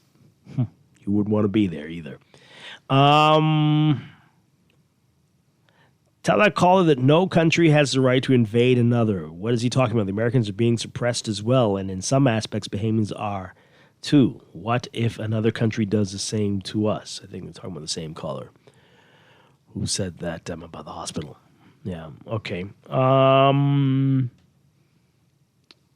When I heard about what the U.S. did to Venezuela, I thought the same thing that you said about Haiti. You're correct. It's all about the U.S.'s interest in oil. America is a bully for the world. We've seen this before. The only difference is that they killed Saddam Hussein, Gaddafi, bin Laden. They couldn't wait. They went in for the weapons of mass destruction, so they blamed him for drug trafficking. A sitting president was captured in his home country and taken to another to face trumped-up charges. Pardon the pun, eh? So America can go in and steal their oil and minerals. No country is in a better position after the U.S. put the people in place. Well, here's a reasonable big picture and backstory on the taking of Maduro. They sent a link to something. Okay. Tell one of your callers, Cleveland.com, Venezuela had sanctions on them for years and years and years. When America put on them when Maduro wasn't even president, then that's why the suffering started during the sanctions, because the past presidents weren't bowing. Tell him I'm a right-winger and I disagree with what Trump did. Tell Trump to go release those Epstein files that he redacted his name off of. Oh boy, here we go. It gets a little wilder. Donald Trump is a puppet for the Israeli Zionist banking clan. Oh my God. Donald Trump and past presidents are put there to do the work for Wall Street and the bankers. I say the problem with America, they need to stay out of other countries' affairs and mind their own business. Like Cleaver Duncombe said, the 2024 Venezuelan election was rigged, and the 2016 election was rigged in America. Oh my goodness. Y'all. 2016 election. Okay. Okay. Oh boy. Okay. Do they understand how greed works? How do the rich stay rich? Exactly. This is people saying, if you have so much oil, why would you need to deal drugs or deal drugs? Okay. Sure. Happy New Year. A quote from Martin Luther King Jr. The world may have advanced in that technological sense, but certainly not in a moral sense. And to paraphrase what he said, we have guided missiles, but misguided men. And that is a scary combination. Wow. Tell us when fairness reigned in this world, please. Countries pursue their interests, not friendships. President Trump is being unambiguous as he says the incursion of China in the Caribbean will not be tolerated, period. I guess he's saying at least he's telling you how he feels, unlike some other people. Well, I guess that's something to appreciate. I think you need to study the Monroe Doctrine. It's the cornerstone of American foreign policy. And by the way, what's the difference between what happened in Panama in 1989 under George Bush and what the Trump administration did in Venezuela? Did you also know the United States was thinking about did I not say that? Saying indicting, I guess they're trying to say, but that's not what you said here. Indicting the then Prime Minister of the Bahamas back in the late 80s, I'm pretty sure. I mean, if it had been Trump in the 80s and not Reagan, I think we know what might have happened. Oh, boy. I saw tens of thousands of Venezuelans celebrating the streets, thanking Trump. Could you and your guests explain that? Oh, as you said earlier, Maduro needed to go. He needed to go. Was this the way to do it? Only time will tell for sure. Something needed to happen. And what's happening now? Is this what was envisioned? It's odd to be working with the vice president of his administration. But I guess that might help to stabilize things too, right? So that the folks who are Maduro supporters, and I'm sure there are lots of them, won't freak out and try to destroy the country. And you have a gradual transition to the point of the election. Maybe there is a method to this madness. But we will see. Literally we will see. Don't know. We don't know. We have to watch things as they are being unwrapped. Yeah, absolutely. Yeah. And we also can't use what has happened in the past in different countries as an absolute blueprint. We can only look to see if there are any similarities. We've seen some of those similarities so far. But again, we have different times, different circumstances, different leaders, different rationales. Again, some of the movements are the same, but this is unprecedented on many levels for this day and time. So we can only watch right now. Yeah, wow. Let's take this call, and then we need to take a break. Good morning, call. You're on the air. Yes, good morning, Mr. Strachan and D'Angelo. Hi, good morning. You know, I'm very upset that, I was calling these talk shows and urging you guys to read. Hats off to the texter who had bring up the Monroe Doctrine and American foreign policy. The question for our political imbeciles is, do we have a foreign policy? We are being invaded. Right now, for me, I sit back and I listen to some of the people, the guy who talked to the UN Council, the UN Security Council, the UN General Assembly. But maybe someone should enlighten the public and discuss the 6 organs of the United Nations to show the world that imperialism is really in disguise via the United Nations. And so if I ask you guys, all right, I thank you for the Monroe Doctrine because when you understand it, it is simple in terms, it is actually about what is happening today in which Europe was prohibited from even intervening or even trying to recolonize anything in the Western Hemisphere, in which America said that they are solely the domain, the West, the Caribbean is their domain, and you see what's going on in Latin America. I've said over and over, it's about the Earth's resources. The question is, when people go away to school, it seems to me as if they don't teach geopolitical history. And so these situations that you see now, it frightens me that people are very educated and don't even see these things cleanly and clearly. Cleanly. I mean clearly, because the Iron Mountain report specifically entails all of these things. And I've told you guys over and over, sovereignty does, when you read the Iron Mountain report, the report from Iron Mountain, it states specifically that sovereignty do not exist if a nation don't have the military armamentarium to defend itself. And Condoleezza Rice made it clear in a statement in Banff, Canada, decades ago, about 2 decades ago or more, that the security of the American consul, the security of the American borders lies not at the continent itself, right, at the borders itself, but as the whole America, as a continent, and hence NAFTA, and they unify and using trade, et cetera, in order to unite the world. So when you see these things going on, Trump is just invoking old laws and doing which really is illegal what he's doing. And so the person brought up the situation with Iran and Iraq and all these different places with the weapon of mass destruction, which is being discredited. And so this is just basically imperialism at its best. I don't see the reason for it. People are celebrating in disguise. This is no different from when Hitler won the war, got the zeal of the people, and they didn't know what he was into. It's no different. Trump really is fulfilling biblical prophecy. There was a text of when Trump gained office. He said Trump won't make history. I told him Trump will do exactly that. Now he's making history. The question is, will the Bahamian people make history, or we will continue to see throughout the world, especially the third world sub-region in the Caribbean, a pathetic level of geopolitical subservience.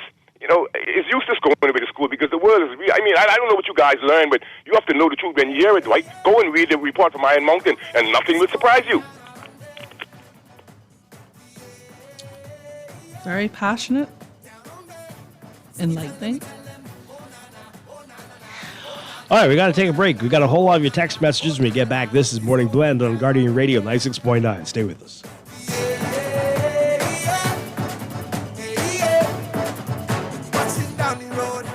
I like the way she roll. You can see them colors from far away. Her vibes on overload, and everything exposed. We've been waiting all year for this parade. Oh, I got that feeling. Ain't nothing holding me back. Ain't nothing, so I fell in again. Mommy, are you writing to Santa too? You have Santa. I have CIBC Caribbean. CIBC has sweetened the season, so you can bring your holiday dreams to life and wrap a new home or land with incredible cashback deals. Plus, your approved loan gives you a chance to win up to US $5,000. Apply now at www.cibccaribbean.com/sweeten the season. Terms and conditions apply. For fast, reliable, and impactful printing services, look no further. Let Printmasters bring your masterpiece to life. We stand by our quality products that is second to none. Our affordable pricing and friendly, efficient staff makes Printmasters the ultimate choice for all your printing needs. We can deliver any type of printing services, from banners to booklets to business cards. You name it, we can print it. Let Printmasters bring your masterpiece to life. Located in the Nassau Guardian Building, telephone 302-2361. In the world of business, technology is not a choice, it's a necessity. And for businesses that demand excellence, there's only one choice for unparalleled support and cutting-edge technology. Custom Computers. You have challenges and we have solutions. Computing, networking, storage, and printing for enterprises large and small, aligned with premium brands like HP, Microsoft, Konica Minolta, and more. Get tech done the right way with Custom Computers. Call the know-how team at 396-1101. Don't shop at Sherwin-Williams then. Don't get the best service in the Bahamas then. The love is really, really strong in Sherwin-Williams. We don't just sell paint. We service you with a smile, good hearts, mind, soul, and body. And we love our customers as much as we love ourselves. Yes, real talk. I'm not just saying this to impress myself. We love to go beyond with customer service. So they feel delighted to come in Sherwin-Williams because they know I can either see Dee Dee, or I can see Shelley, or one of our other wonderful staff members. We treat our customers with the respect of our boss because there are many paint companies they could choose to go to. No, baby. If they go to some other paint companies, so I gonna get this little thing at the end of the week. We want to make sure you get that little ting, Shelley. Come visit Shelley and Dee Dee at Sherwin-Williams, Bahamas, and you'll surely find color in every day. Planning for retirement can be overwhelming, but with CFAL, it doesn't have to be. We offer tailor-made individual, group, and pension solutions that take the guesswork out of retirement planning. Whether it's for you or your company, don't leave your future to chance and let the trusted hands of CFAL's experts guide you toward peace of mind and financial stability.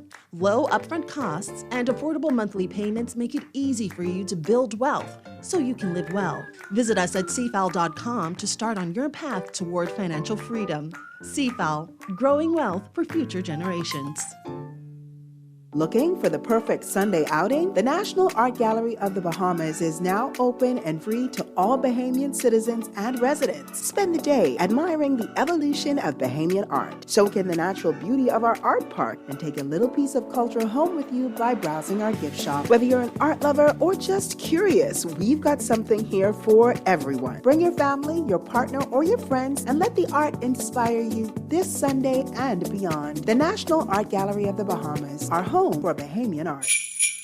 'Tis the season for dreams to come true. There's Santa for the kids and CIBC Caribbean for you. Whether it's a house, land, vehicle, or upgrading your home, CIBC Caribbean can support your dreams with the financing you need. Enjoy incredible cashback deals with mortgages and land loans. Plus, your approved loan gives you a chance to win up to US $5,000. Apply now at www.cibccaribbean.com/sweeten the season. Terms and conditions apply.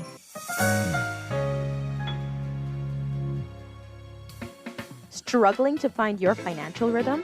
Make that move to Fidelity and let us help you orchestrate your financial goals into perfect harmony with free financial coaching sessions. Make that move today. Call 356-7764. Fidelity, we're good for you.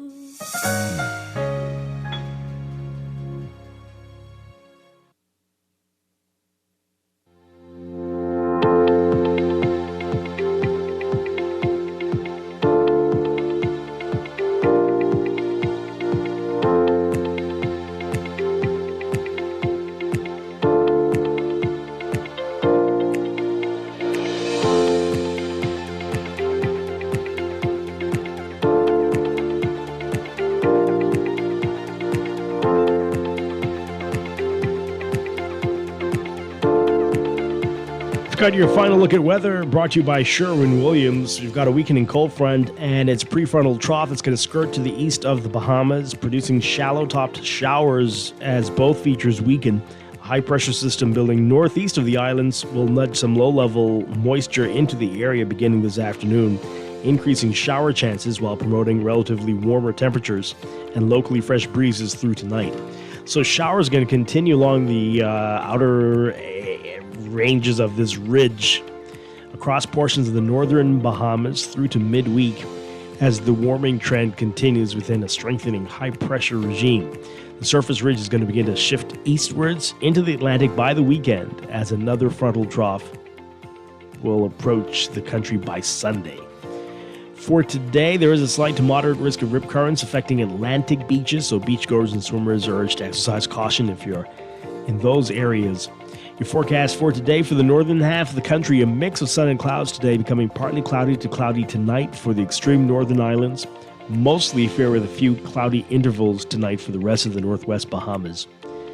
For the central islands, mostly sunny at first, becoming increasingly cloudy by this afternoon. Expect partly cloudy conditions tonight. And for the southeastern Bahamas, partly cloudy to cloudy at first, with gradual clearing throughout the day. Expect mostly fair conditions tonight with partly cloudy to cloudy conditions occurring late tonight. For all of the country, we're looking at a 10 to 30% chance of showers.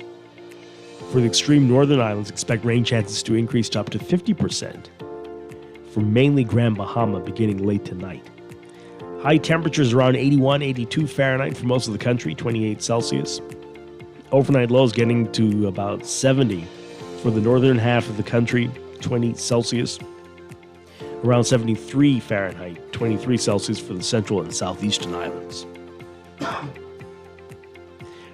In your extended outlook for tomorrow, Tuesday, partly cloudy to cloudy with gradual clearing throughout the day for the northern and northwest Bahamas, turning mostly fair with a few cloudy intervals at night. Partly to occasionally cloudy for the central and southeastern islands. About a 30 to 50% chance of showers. For the northern islands, decreasing to 10 to 20% chance by nightfall. The rest of the country seeing about a 10 to 30% chance of showers tomorrow. Wednesday, a mix of sun and clouds turning mostly fair at night. Thursday, mostly sunny, turning mostly fair at night. And Friday, a mix of sun and clouds again, turning mostly fair with a few cloudy intervals. That's your Morning Blend Weather Check, brought to you by Sherwin-Williams. If you're ready to refresh your space, head to your local Sherwin-Williams for premium paint, pro tips, and everyday deals that make it easy to get started.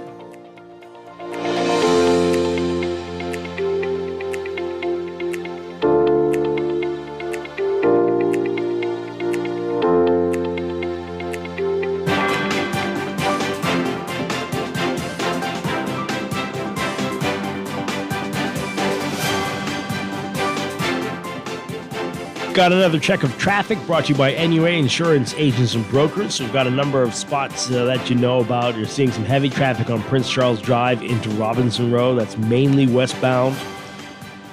So you'll see some congestion at the Fox Hill intersection, both directions, east and westbound. Fox Hill Road northbound, seeing some slow-moving traffic. Once you get west of that intersection, you're going to be running to that traffic head-on, straight through Beatrice Avenue, and again, as you get closer to Soldier Road, and it's very heavy between Soldier and East-West Highway on Robinson Road. Bernard Road also seeing some slow-moving traffic. The schools in that area. Then we've got Blue Hill Road, heavy traffic for you near Carmichael. That's both directions, north and southbound. You're seeing some slow-moving traffic there. And once you get north of Soldier Road, again, on the way to Independence Drive seeing heavy eastbound traffic this morning. Mile up on the highway not looking as bad as it was an hour ago, but still busy for you. And once you get closer to the roundabout with Tawny Williams Darling Highway, you'll see that heavy traffic. The 6-exit roundabout, we've got John F. Kennedy Drive at that side, the eastbound traffic seeing slow-moving movements there, but heavy traffic coming from multiple directions. And Saunders Beach on West Bay Street, you're going to be seeing slow-moving eastbound traffic near New Providence Highway. Wolf Road, there's movement, but it's busy. From just west of the Soldier Marathon, Soldier, Bernard, Wolf, and Village intersection, west of Marathon, you'll notice that. And East Street, north of the Wolf Road intersection, some slow-moving northbound traffic. So good luck to you. That's your real-time traffic and your Morning Blend Traffic Alert, brought to you by NUA Insurance Agents and Brokers. Get a quote however it suits you. Stop by your nearest branch or get an instant motor quote online at nuainsurance.com. Quick questions or big decisions, they've got you covered.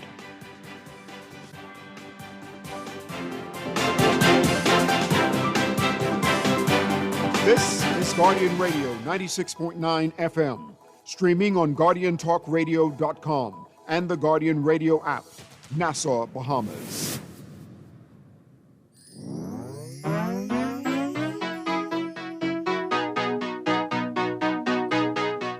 There's nothing colder than your shoulder when you're dragging me along like you do, like you do. And then you switch up with no warning and you kiss me like you want it. How rude, how rude. But I kinda like it anyways. I don't mind if this is gonna take a million days. I know you'll come around to me eventually. If you sit back, relax, and join my company, my company. Once you know what my love's gonna feel like, nothing else will feel right.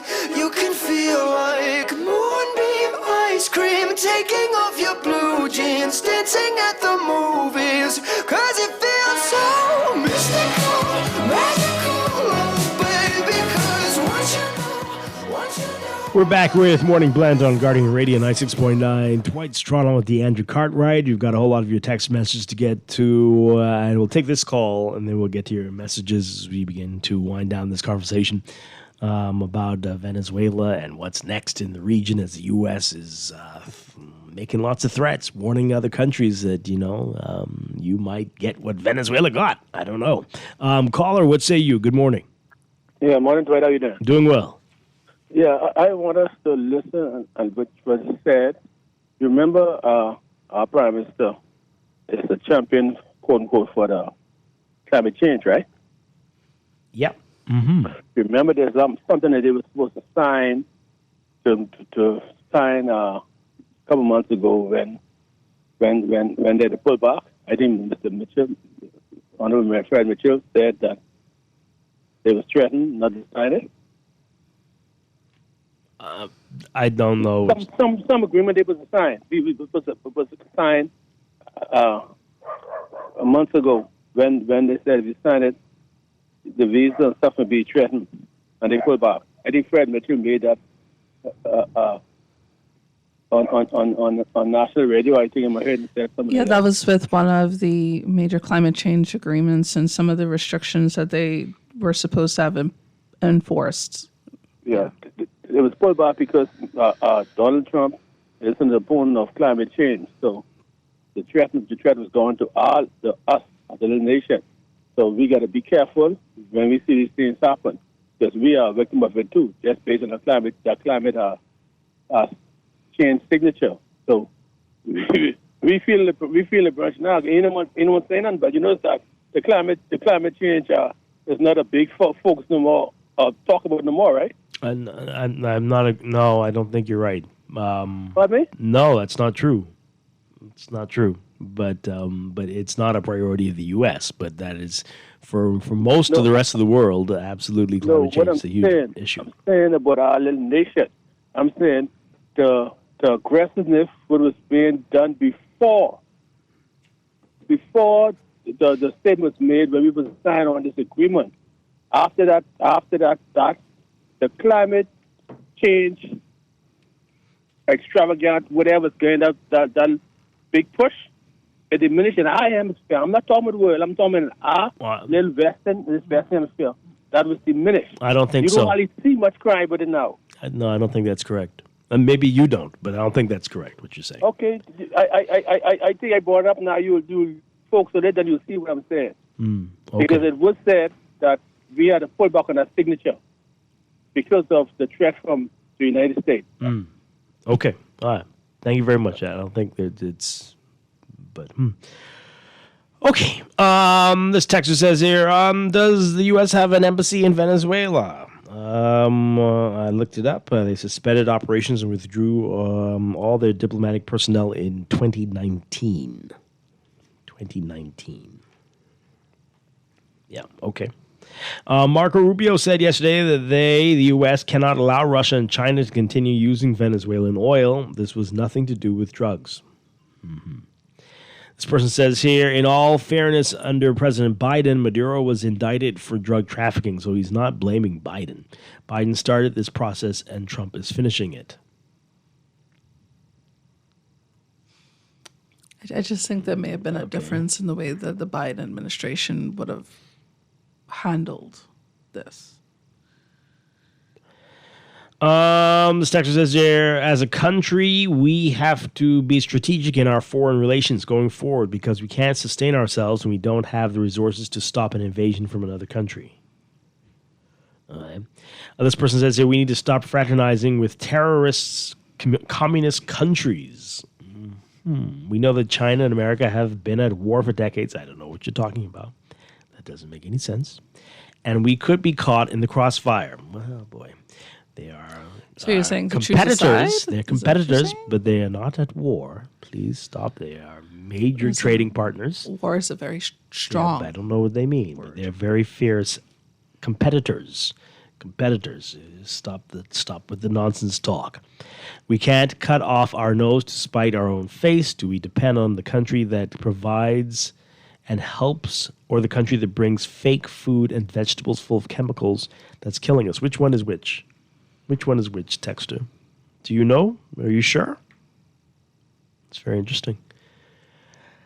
Ah, boy. Okay. Oh, my gosh. Okay. Wow. Noriega on the Marcos of the Philippines, are also leaders of the United States has done this too before.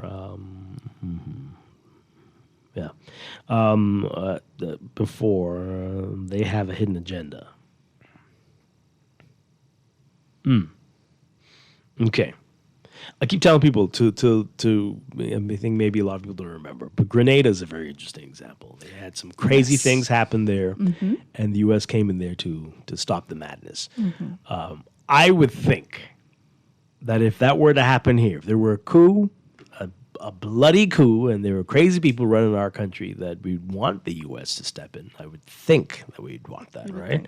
Yeah. And right now, it doesn't appear that there was any oil or any ulterior motive for it. Who knows? There's always something. But sometimes you do need your friends to come and help you out of a tight situation.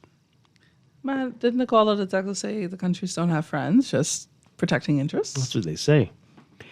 But I'm sure sometimes there'll be sometimes. No, but I mean, like usually that is one of the foundational understandings of diplomacy, right? Where you encourage quote unquote friendships between countries that help each other out. Now, what that definition of help looks like, I'm not particularly sure. But Grenada, a lot of people aren't talking about Grenada. They keep talking about Panama and some other places. But Grenada is interesting. There was concerns in the world as well. The UK and other countries were like, we don't think what you did was right and all this stuff. Some said it outwardly and some said it behind the scenes. But it's a very similar type situation. Not exactly the same, but it is. You have some folks who need to be dealt with, and the U.S. came in and exerted their power.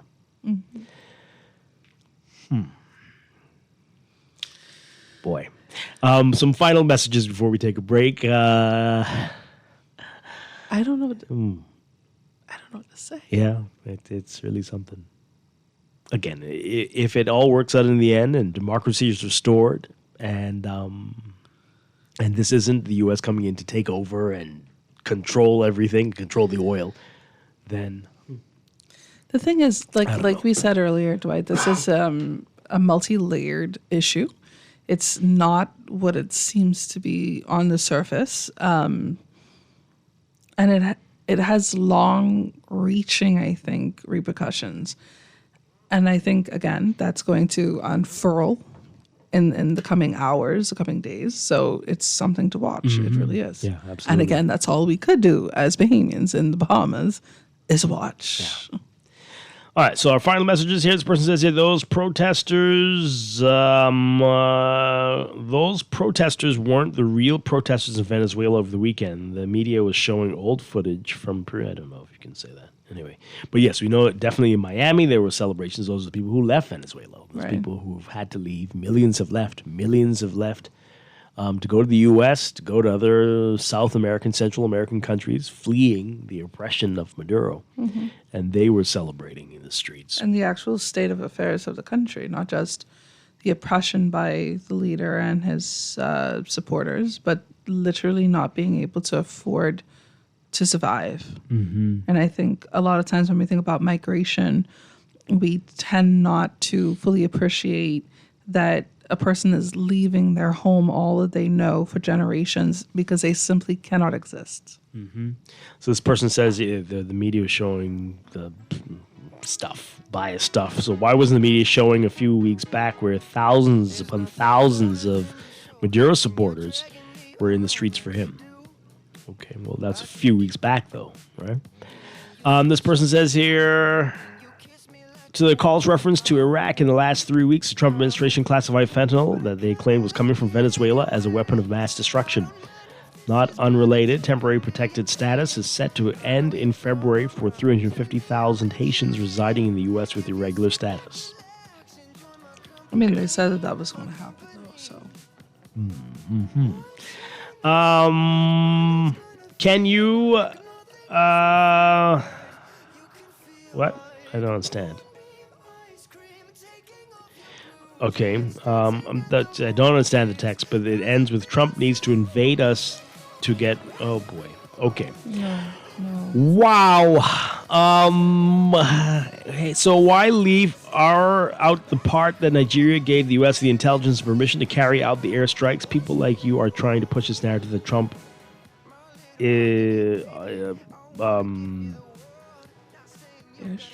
Trump on his own bomb Nigeria. Okay.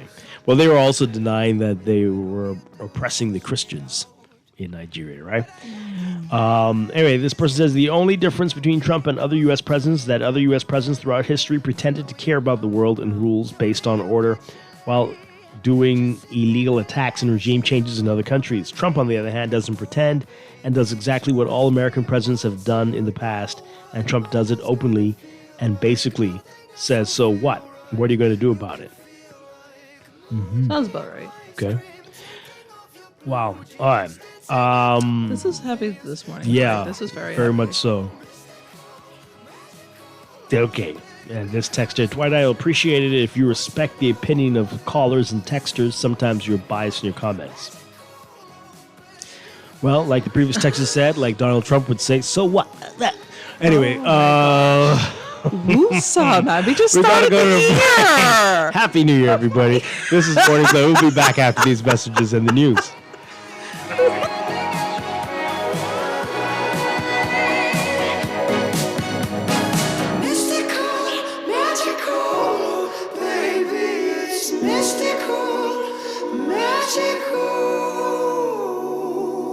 This is Guardian Radio 96.9 FM, streaming on GuardianTalkRadio.com and the Guardian Radio app, Nassau, Bahamas.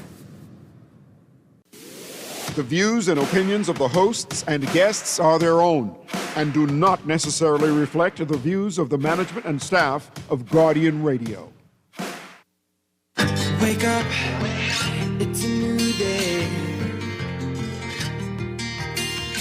Wake up, it's a new day.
Good morning and welcome to Morning Blend Business on this Monday, January 5th, 2026. Welcome back to our Morning Blend listeners. Once again, I'm Dwight Strachan along with Andrew Cartwright. And changing gears now, we are talking about the National Surveillance Unit with the Ministry of Health. Joining us, we have Dr. Felicia Greenslade. Yes. Good morning. Great to have you with us. Good morning. A pleasure to be here. All right. So tell us about this, the National Surveillance Unit. What is it that you all do exactly? Well, what most persons aren't aware of is that we have to actually monitor diseases that can potentially come into the country. So what the surveillance unit does, it gathers data from our healthcare facilities, from our ports of entry, and from basically the public and private sector. And what we do is we monitor the trends of these data, looking to see if there's any disease that we need to be concerned of, any cluster of illnesses we need to get on top of and monitor, basically to prevent and control the transmission of any communicable diseases in the population. Oh, wow. Okay, so tell us how that works. What are you doing? You taking the temperature of every person who comes off a boat or off the airplanes, or what exactly are you doing? Step by step. We can't wait for a diagnosis, for one, because if you wait for a lab diagnosis, you would realize the horse would already be out the gate. It would be hard to catch up with any particular illness. But what we do is we get weekly reports from our reporting and our sentinel sites. Our reporting sites would be our government healthcare facilities. Our sentinel sites would be those private sector healthcare facilities that see a significant chunk of the population. So we get a good idea as to what's happening in the public. We also monitor the cruise ships because, that's a whole migrant population right there that persons don't think about. But we monitor the cruise ships as they come in. They have to give us their information in terms of any illnesses they would have seen on board, any deaths. We would look at their numbers, do an analysis. Once it's deemed safe, then we allow them to come off the vessel, so to speak. The same thing happens at the airport, though not as detailed, but if there's an event on an airplane, the pilot, he reaches out to air traffic who would let our branch at the airport know we have a challenge on board. And the whole protocol is put in place where we go in. We make sure that there's nothing that's potentially contagious on the vessel before we let the persons actually disembark. All right, so what would that look like? I mean, somebody's been coughing the whole flight. Somebody's very sweaty. Would that be all that it takes, or do you need something more? What we realize is that we have laypersons on the flight. So we rely on, say, the airline, we rely on the stewarding crew to notice whether someone appears to be ill. It could be, as you say, they may be sweating profusely, but they knew the questions to ask. Are you just nervous? Yeah. Because some persons may just have a problem with flying, and so they're sweating.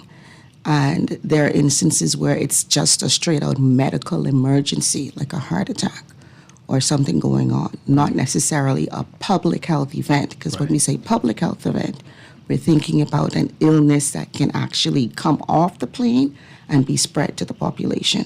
So based on what they see, they report it, and our branch at the airport, they would get the needed information. The plane goes into isolation, basically, different runway. We get the information, and whether or not we officially at the central part of surveillance unit has to go in, all that determination is made. Wow. So have you had many incidents like this? We can think of, I'm sure, maybe the pandemic, but even outside of that? No. During the pandemic, we had intense screening in place, as you would realize. So as planes came in, we had persons actually log in. We had to keep track of them, making sure that they were reporting whether or not they developed symptoms, because, people can come in and not have a problem.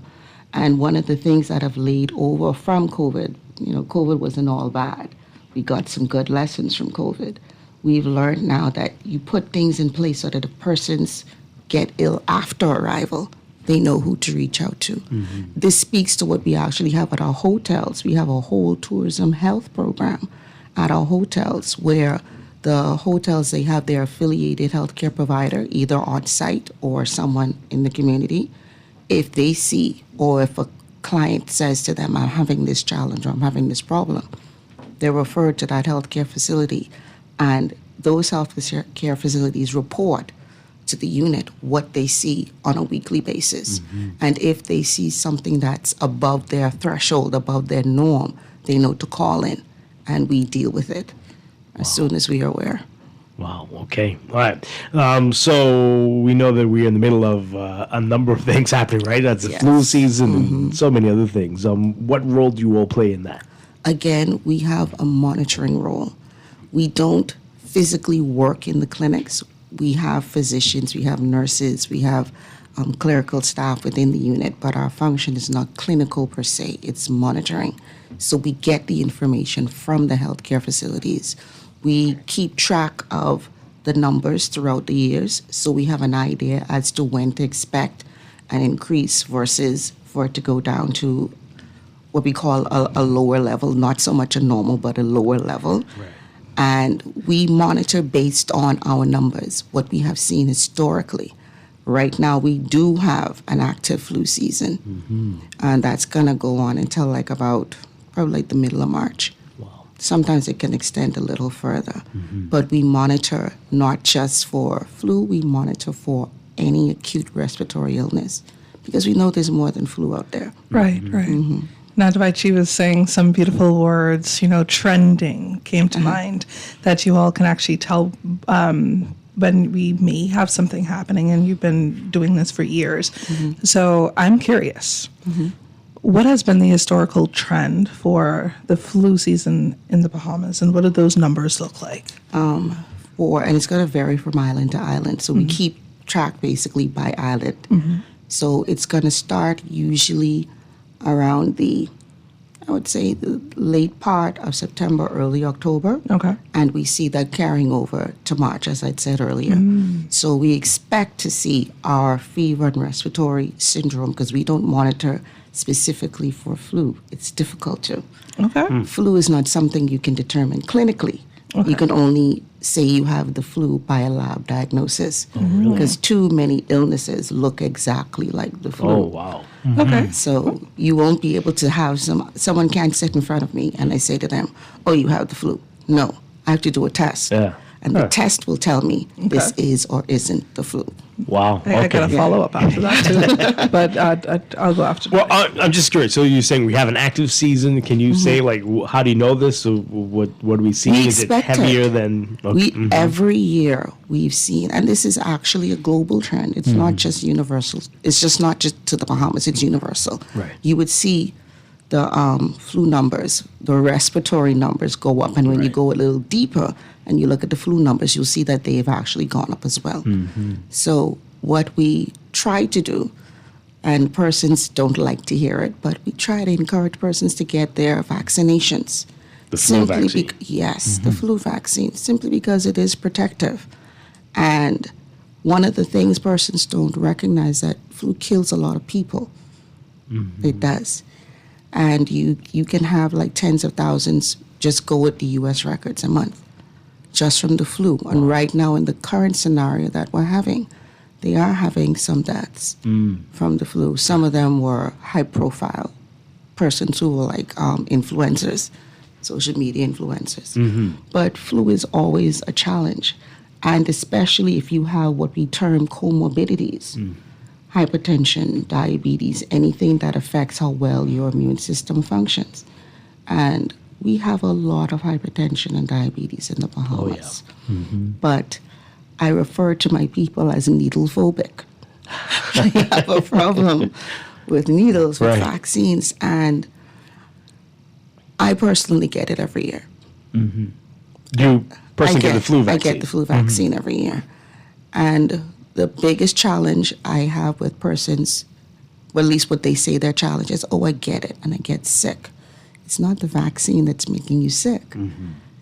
The challenge is this. The flu season starts technically around that October time here. But if you notice what happens in the U.S., they start to give their vaccines from June, July. I feel like that's like a back end of summer type thing. But you get it early. Yes. Because you may start to see your peak in October, but that doesn't mean the numbers aren't trending up prior. So as soon as they get their vaccine, they start to distribute it. But the U.S. is a manufacturer. We do not make our own vaccines. And they would take care of their population first, and then they sell, of course, to whoever asks to buy. We're one of the smaller countries, probably have a smaller amount being asked for, so we tend to be a little lower on the totem pole in terms of getting the vaccine. So we tend to not really get it that early. So by the time we get the vaccine in country, the virus has been circulating. The viruses have been circulating. So it's a good chance you've already been exposed Right. and you're Wow. incubating. So when you get the vaccine, it isn't so much that the vaccine is making you ill. You've already been incubating more than likely. Mm-hmm. And because you've been incubating, you will get ill. But the guarantee is that the one that you got ill against, you won't be able to get ill from that one. And then you get the coverage of the other strains that are in it, because it's never one strain in the vaccine. It's either going to be a trivalent or a quadrivalent, as it either has 3 strains or 4 strains. This year it has 3 strains. So you would always have a degree of coverage, so that even if you get a subsequent exposure to one of the other dominant strains, you're covered. So it's January now. Does it make any sense to get the flu You vaccine still now? can. I would still tell persons to get it, because the concern is what we see happening to the north. They're having a very challenging time with the flu vaccine. And it's not just even in the north. If you look across the pond, they're having challenges in UK as well. One of the things that we do in the surveillance unit, we don't just monitor illnesses in country. We monitor illnesses in the region, and we monitor globally. We get feedback from the PAHO network, from the CAFA network, from IHR, which is a part of PAHO.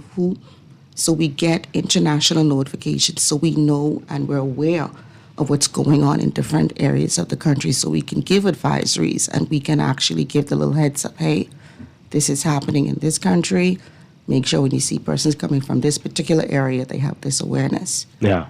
So, Dr. Greenslade, if you've had something you think is the flu, does it make sense to still get the vaccine? You can still get the vaccine once your fever and everything has resolved. You can still get it because, again, there's more than one strain covered in that particular shot. Right. Wow. So, yeah. Yeah.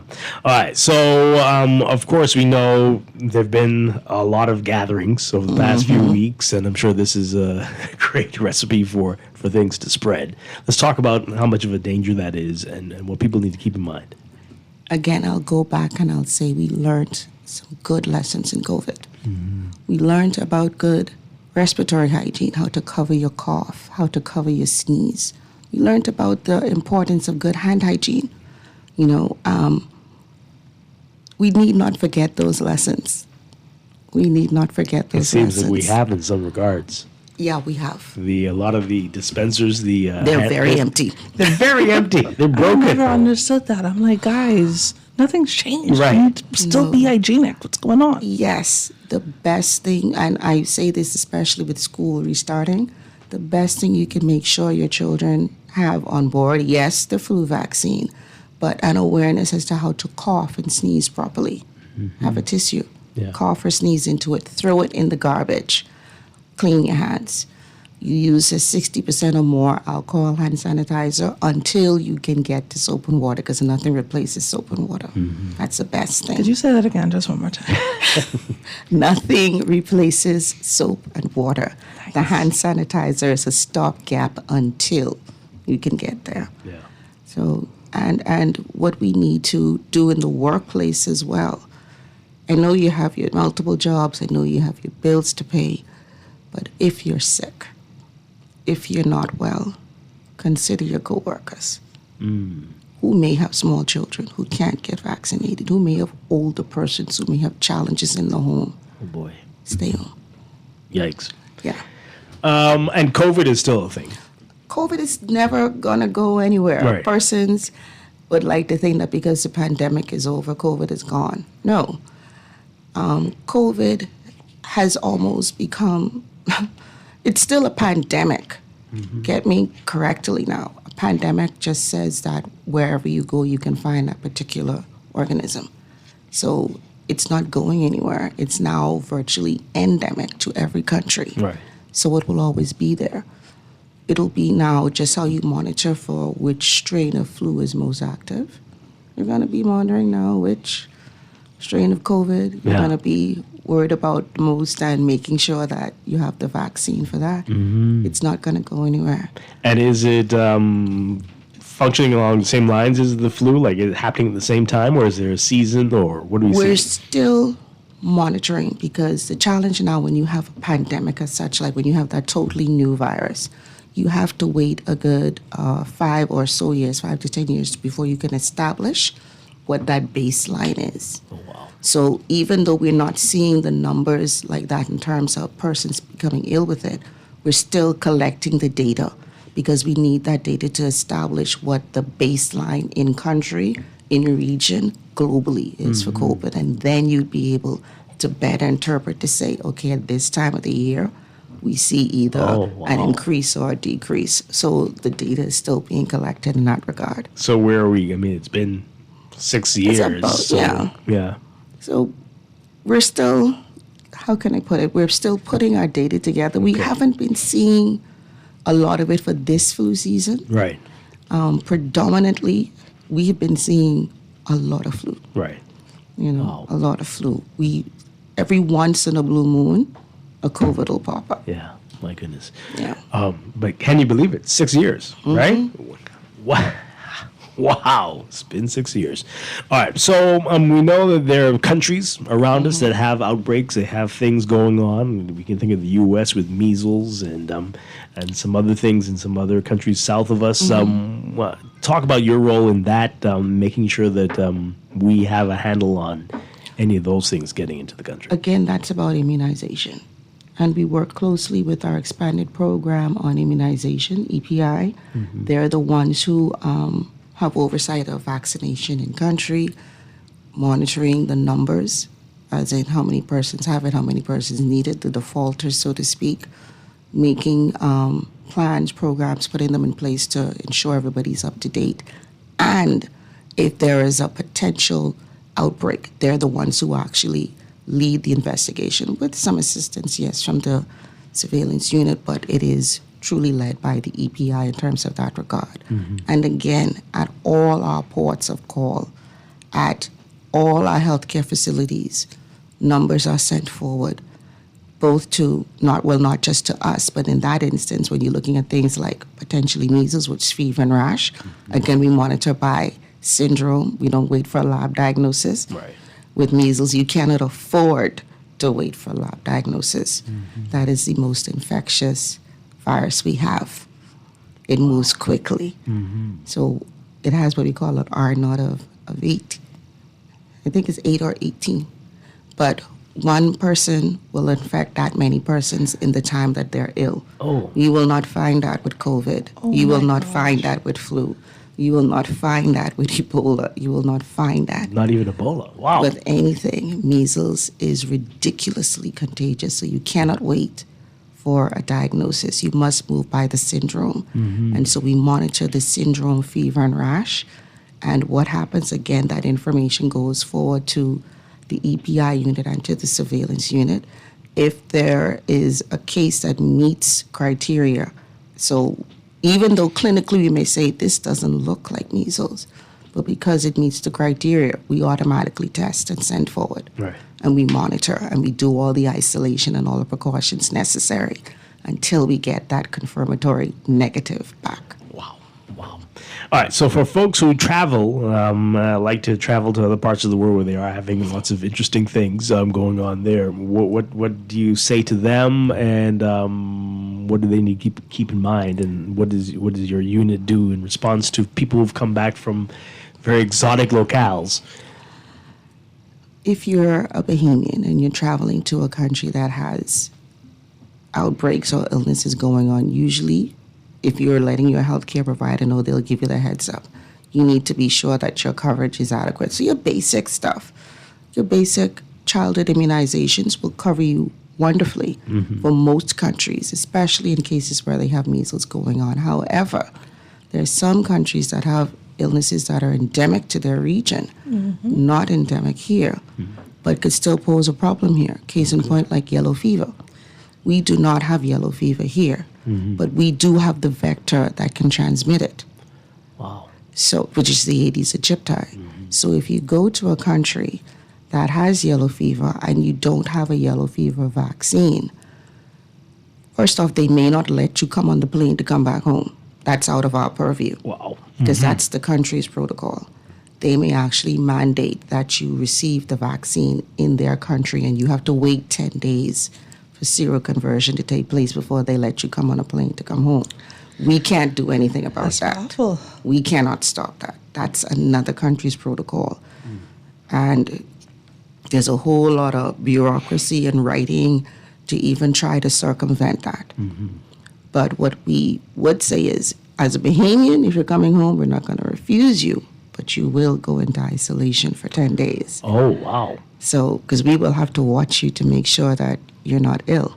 And So- how does that look? What you put them up in a hotel, or what do you We're do? going to isolate you at home. We At home, trust okay. that you have to be in your home, yet your home is secure. But As But what about the what if person's they have other people in their home? The mosquito is the challenge. If I have yellow fever, I can't give it to you. Okay. But if, the But if a come and mosquito bite comes me, and bites me And then- with yellow fever and then bites you, Right. you can get it. Okay. So it's about the vector control in that scenario. And it's easier to control the vector when the person is in that one position because we work very closely with DEHS.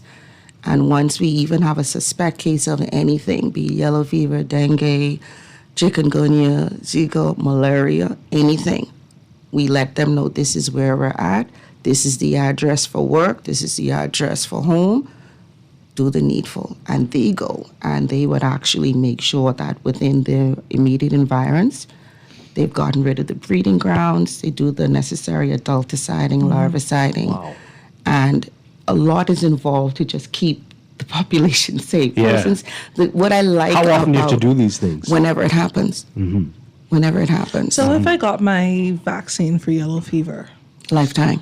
it's a lifetime. Okay. Because I promise you that little yellow book, I don't know how many vaccines I had to get for a particular trip. I think it was like 6. I was like, would y'all try It's to more call? than yellow fever. Where are you going? I can't disclose that. So in any in any given month, how often would you be doing things like that? It's constant. Yeah. Bahamians don't stay put. They travel. Listen. They travel. Wow. They travel. So this is why they call it surveillance. You got to make sure, see where you are, where you're going, but also to protect the population. Most definitely. How many people are in your unit? Right now, I thank God for COVID again because we were scarcely staffed prior to.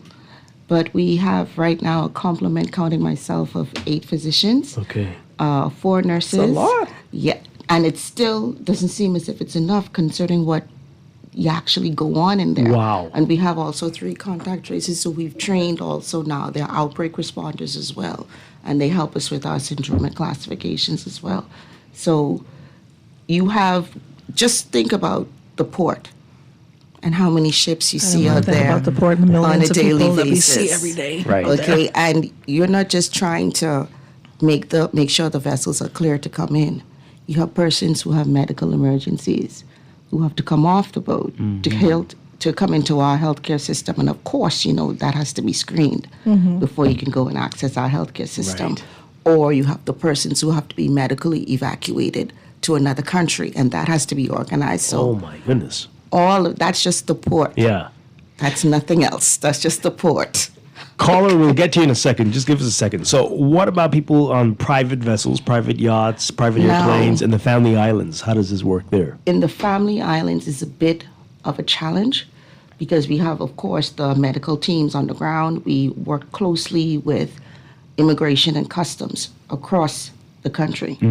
But the challenge is, of course, we are set aside as a program. So we just have programmatic function. But on the islands, you have them functioning with clinical capacity as well as trying to carry the program. It's a bit of a challenge to Yeah. get some assist from our other stakeholder partners, again, immigration, customs, when it comes to the actual ports. But for lack of better word, we're very porous. We're an archipelagic nation. You have so many islands Right. that you have to man and to monitor. Yeah. So the best we can do is spread the net and pray that the net is catching at least a good 90. My goodness. Because no net is ever going to be 100%. We don't kid ourselves. Nothing is going to be foolproof, but you have to do the best with what you have. Wow. We're talking with Dr. Felicia Greenslade with the National Surveillance Unit. And caller, you have a question. Good morning. You're on the air. Yes, good morning. morning to your guests, and good morning to Jan and Dwight again. Morning. The question for your guests is, Doc, I know you guys are trying to be sincere, right? But you've heard me over the radio over the years, and so there's a book called Vaccine, Myth or Mythology, and nobody's willing to be truthful, and you're juxtaposing vaccination with immunization as if immunization cannot be achieved without vaccinations, right? And so that is really very misleading, and you're still pushing these flu vaccines. I haven't had the flu from 1998, right? But the thing is, what is insincere for me is the fact that, you're talking about the biosecurity model, and during the COVID-19, I'm not going to thank God for COVID-19, really and truly, because I know what behind. I know about the biological weapons program a lot more than you think I know. But what is frightening for me is if we as a country allowing unabated migration from Venezuela, Haiti, and places that are endemic, where diseases are endemic, like yellow fever, dengue, chikungunya, malaria, because they have rivers, et cetera, right? Now, we know that the dengue has some hemorrhagic type viruses, right? And we know that it's an RNA virus, and so what that simply means that the host is able, the virus is able to get the host to generate protein through translation.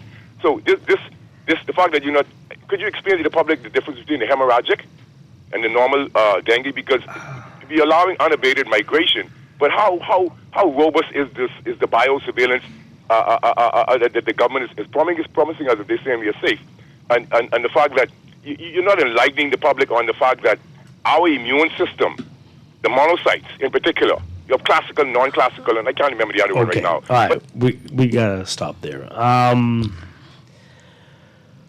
Yeah. Dr. Greenslade? Okay. First off, for sake of clarity, vaccination is actually immunization. Vaccines are what we use to strengthen your immune system, so the terms are actually synonymous.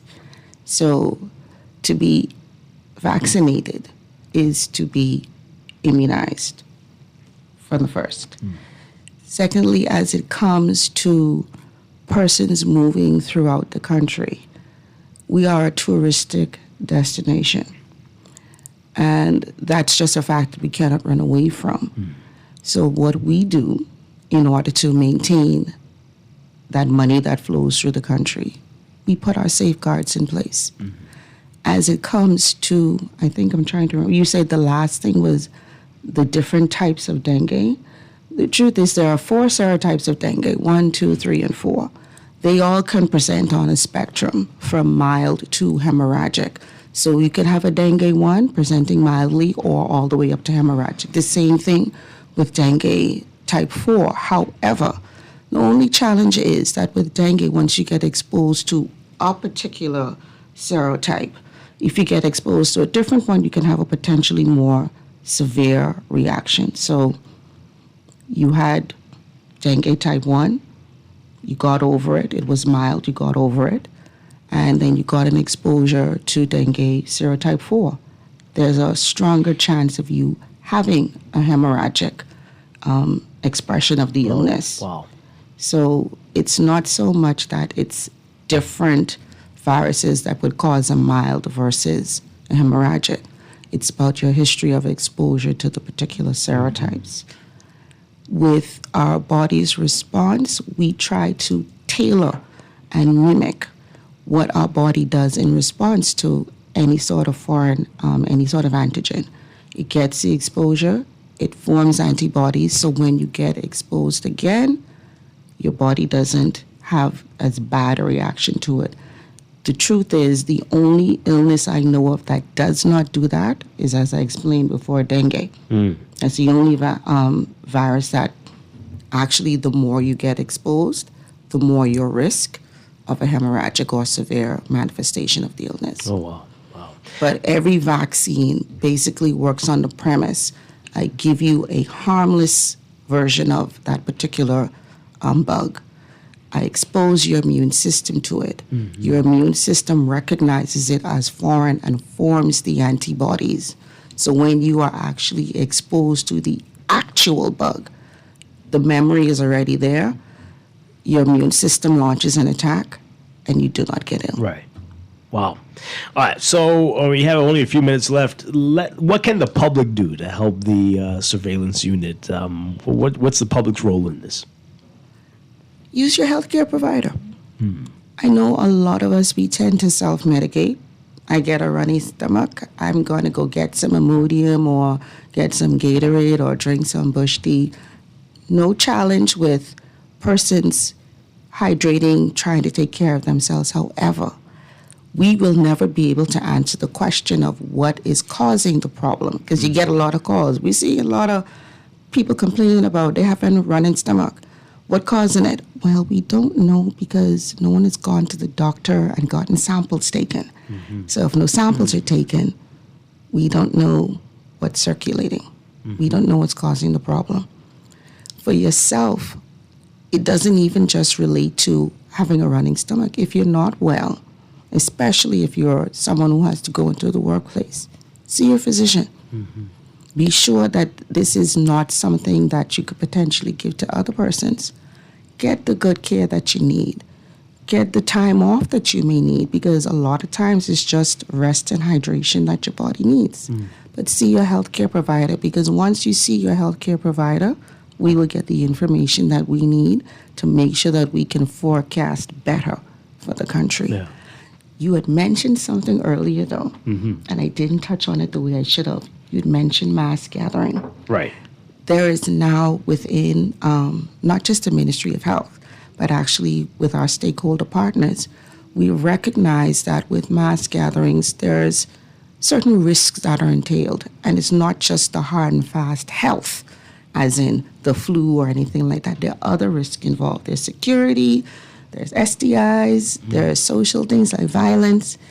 And what we have done, a grouping has already been formed, a mass gathering task force. And we took it upon ourselves to just do a survey as to how one of our biggest mass gathering events is set up, Junkanoo. Right. Oh, my God. And when we went there, we realized, yeah, there's some stuff that we need to do. God's grace has kept us for many years. Really? But the thing is, when you know better, now you must do better. So with this mass gathering task force, we're actually looking to take on the assessment of our events, see what all risks are entailed and how best to mitigate against those risks. So it is not as if we're responding to an outbreak or a challenge. We're looking at the event and seeing what we can do to make sure that we have everything in place, a preventive method in terms of our mass gathering events. So what likely changes might we see as a result of this? Oh, boy, a lot. Because we had basically solidified what we were going to do as a mass gathering group, and then we were tasked with considering an early warning system that isn't just related to mass gathering, but an early warning system across the board for the country. As in, we all know that we have risk management authority. We have that. Right. But we need something that's preventive, not responsive, because they're responsive. This is going to be preventive, so that we get a forecast. We know that we expect to have an active mosquito season because of our trends and our rain patterns. Right. So we recognize there's a good chance that our mosquito population may bloom. So we get that forecast and we move with that 3-month ahead forecast at least, and put things in place. So what we can do to prevent, we will do that. And if we can't prevent, we will blunt. So that's where we're heading right now. So great hopefully you'll things be able to come. come back and tell us more about that, especially before the next Junkanoo season. Most Yep. definitely. All right, that sounds very exciting. Dr. Felicia Greenslade, thank you so much. Again, this is the work Thank of the you. National Surveillance Unit. Keep up the great work that you're doing. And keep us posted. Thank you again. Okay.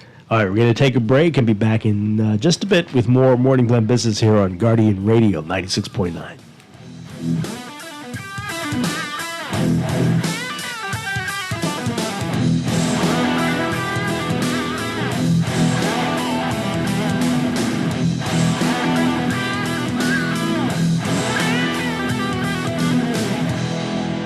At CFAL, we understand that a secure future is the greatest gift you can give your employees. That's why our tailor-made group pension solutions are designed to fit the needs of both large and small companies. With CFAL, you can provide the retirement you and your employees deserve, ensuring peace of mind and financial stability for years to come. Join the many businesses that have already entrusted CFAL to create the right pension plan for their employees, and let us help you build a brighter future for your team. Visit us at cfal.com to get started on building wealth so you can live well. CFAL, growing wealth for future generations. Southwest Plaza has so many stores, I've been trying to find a sensible way to list them all. There's CBS Bahamas, the Ashai Institute, BENC Snack World, Bamboo Shack Bahamas, there, the Athlete's Foot and BTC, Games and More, John Bull Fine Threads, Alive, Bahari, Dairy Queen, 700 Wines and Spirits, Sandy's Clarkson Island Luck, Starbucks and Lowe's Pharmacy, plus Marco's Pizza and Lorraine. Southwest Plaza, what a wide array of stores. Southwest Plaza, stop by today and explore.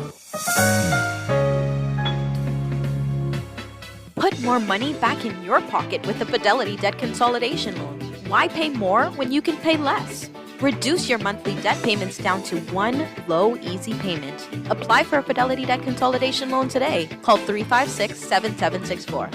Fidelity, we're good for you. Step inside the John Baptiste Jazz Club at Bahamar, where the rhythm of the islands of the Bahamas meets the soul of New Orleans. Every night, the lights dim, the music swells, and the air fills with that unmistakable energy, the kind that makes you close your eyes and just feel. Savor signature cocktails, curated small plates, and live performances from world-class musicians, all in an intimate, artfully designed space where every seat has a story. Whether it's a romantic night out or a spontaneous evening with friends, this is where you want to be. The John Baptiste Jazz Club, only at Bahamar. Reserve your table now at bahamar.com/jazz club or through the Bahamar app, because every evening plays its own tune. Planning for retirement can be overwhelming, but with CFAL, it doesn't have to be. We offer tailor-made individual, group, and pension solutions that take the guesswork out of retirement planning. Whether it's for you or your company, don't leave your future to chance and let the trusted hands of CFAL's experts guide you toward peace of mind and financial stability.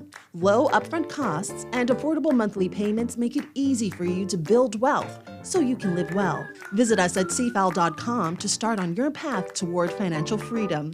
CFAL, growing wealth for future generations. This is Guardian Radio 96.9 FM, streaming on GuardianTalkRadio.com and the Guardian Radio app, Nassau, Bahamas.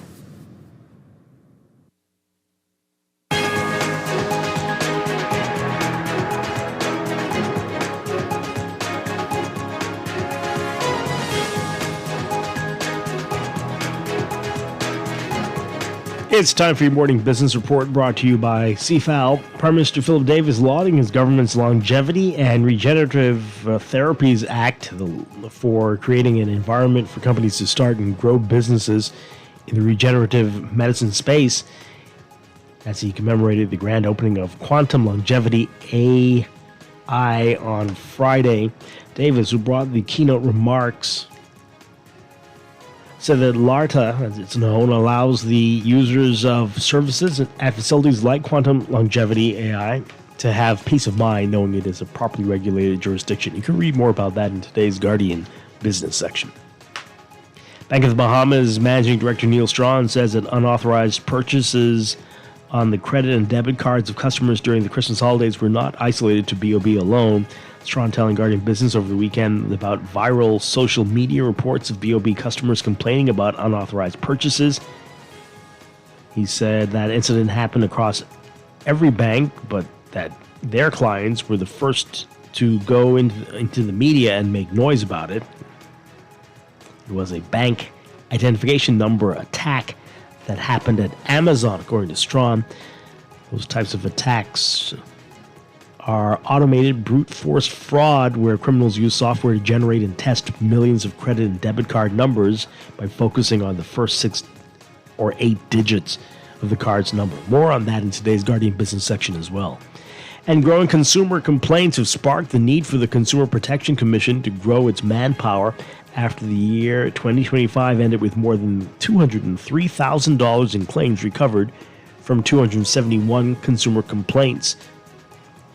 The CPC said 2025 was a record year for public engagement as the agency upheld its commitment to safeguarding the rights and interests of Bahamian consumers. Overseas, U.S. stocks are rising at the open, led by technology and energy stocks. The S&P 500 rose 0.6% early Monday, and the Nasdaq Composite gained 0.7%. The Dow gained 330 points, or 0.7%. The price of U.S. crude oil gained 1% after U.S. forces captured Venezuelan President Nicolas Maduro in a weekend raid. Shares of Chevron and ConocoPhillips jumped after U.S. President Donald Trump floated a plan for U.S. oil companies to help rebuild Venezuela's oil industry. Gold gained 2.4%, and the price of silver soared 7.6%. NVIDIA, Intel, and other tech shares rose as the industry kicks off its annual CES trade show in Las Vegas.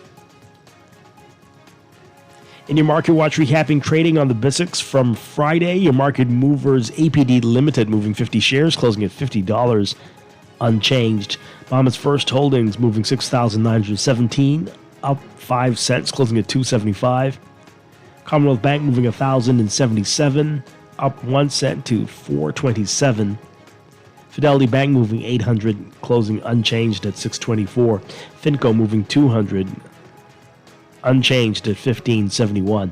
Consolidated Water down 13 cents, closing at $6.97. Emira Incorporated down 3 cents, closing at $12.04. The BISX All-Share Index closing at 3,111.53, down 0.10. The local market ended last week with 119,699 shares crossing the exchange, with 20 trades accumulating a value of $556,205. The BISX All-Share Index gained 1.64 points, or 0.053%, to end the week at 3,111.63. Year to date, the index is up 2.04 points, or 0.066%. The week's volume and value leader, Commonwealth Bank, moving 90,577 shares in 6 trades with a value of $385,452.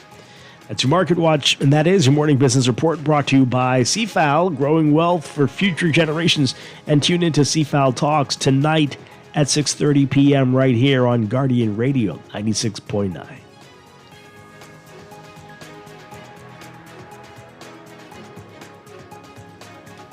Deandra Cartwright, thank you so much for being with us today. Thank you so much, Dwight Strachan, for having me. You get a break next week. It is a holiday. Love the holidays. Majority rule next week, Monday. Don't rule, though. And who's anyway? And I'll be back tomorrow morning though with more Morning Blend and Morning Blend Business here on Guardian Radio 96.9. Everybody have a great one. Stay tuned for On the Clock with Aaron Green coming next.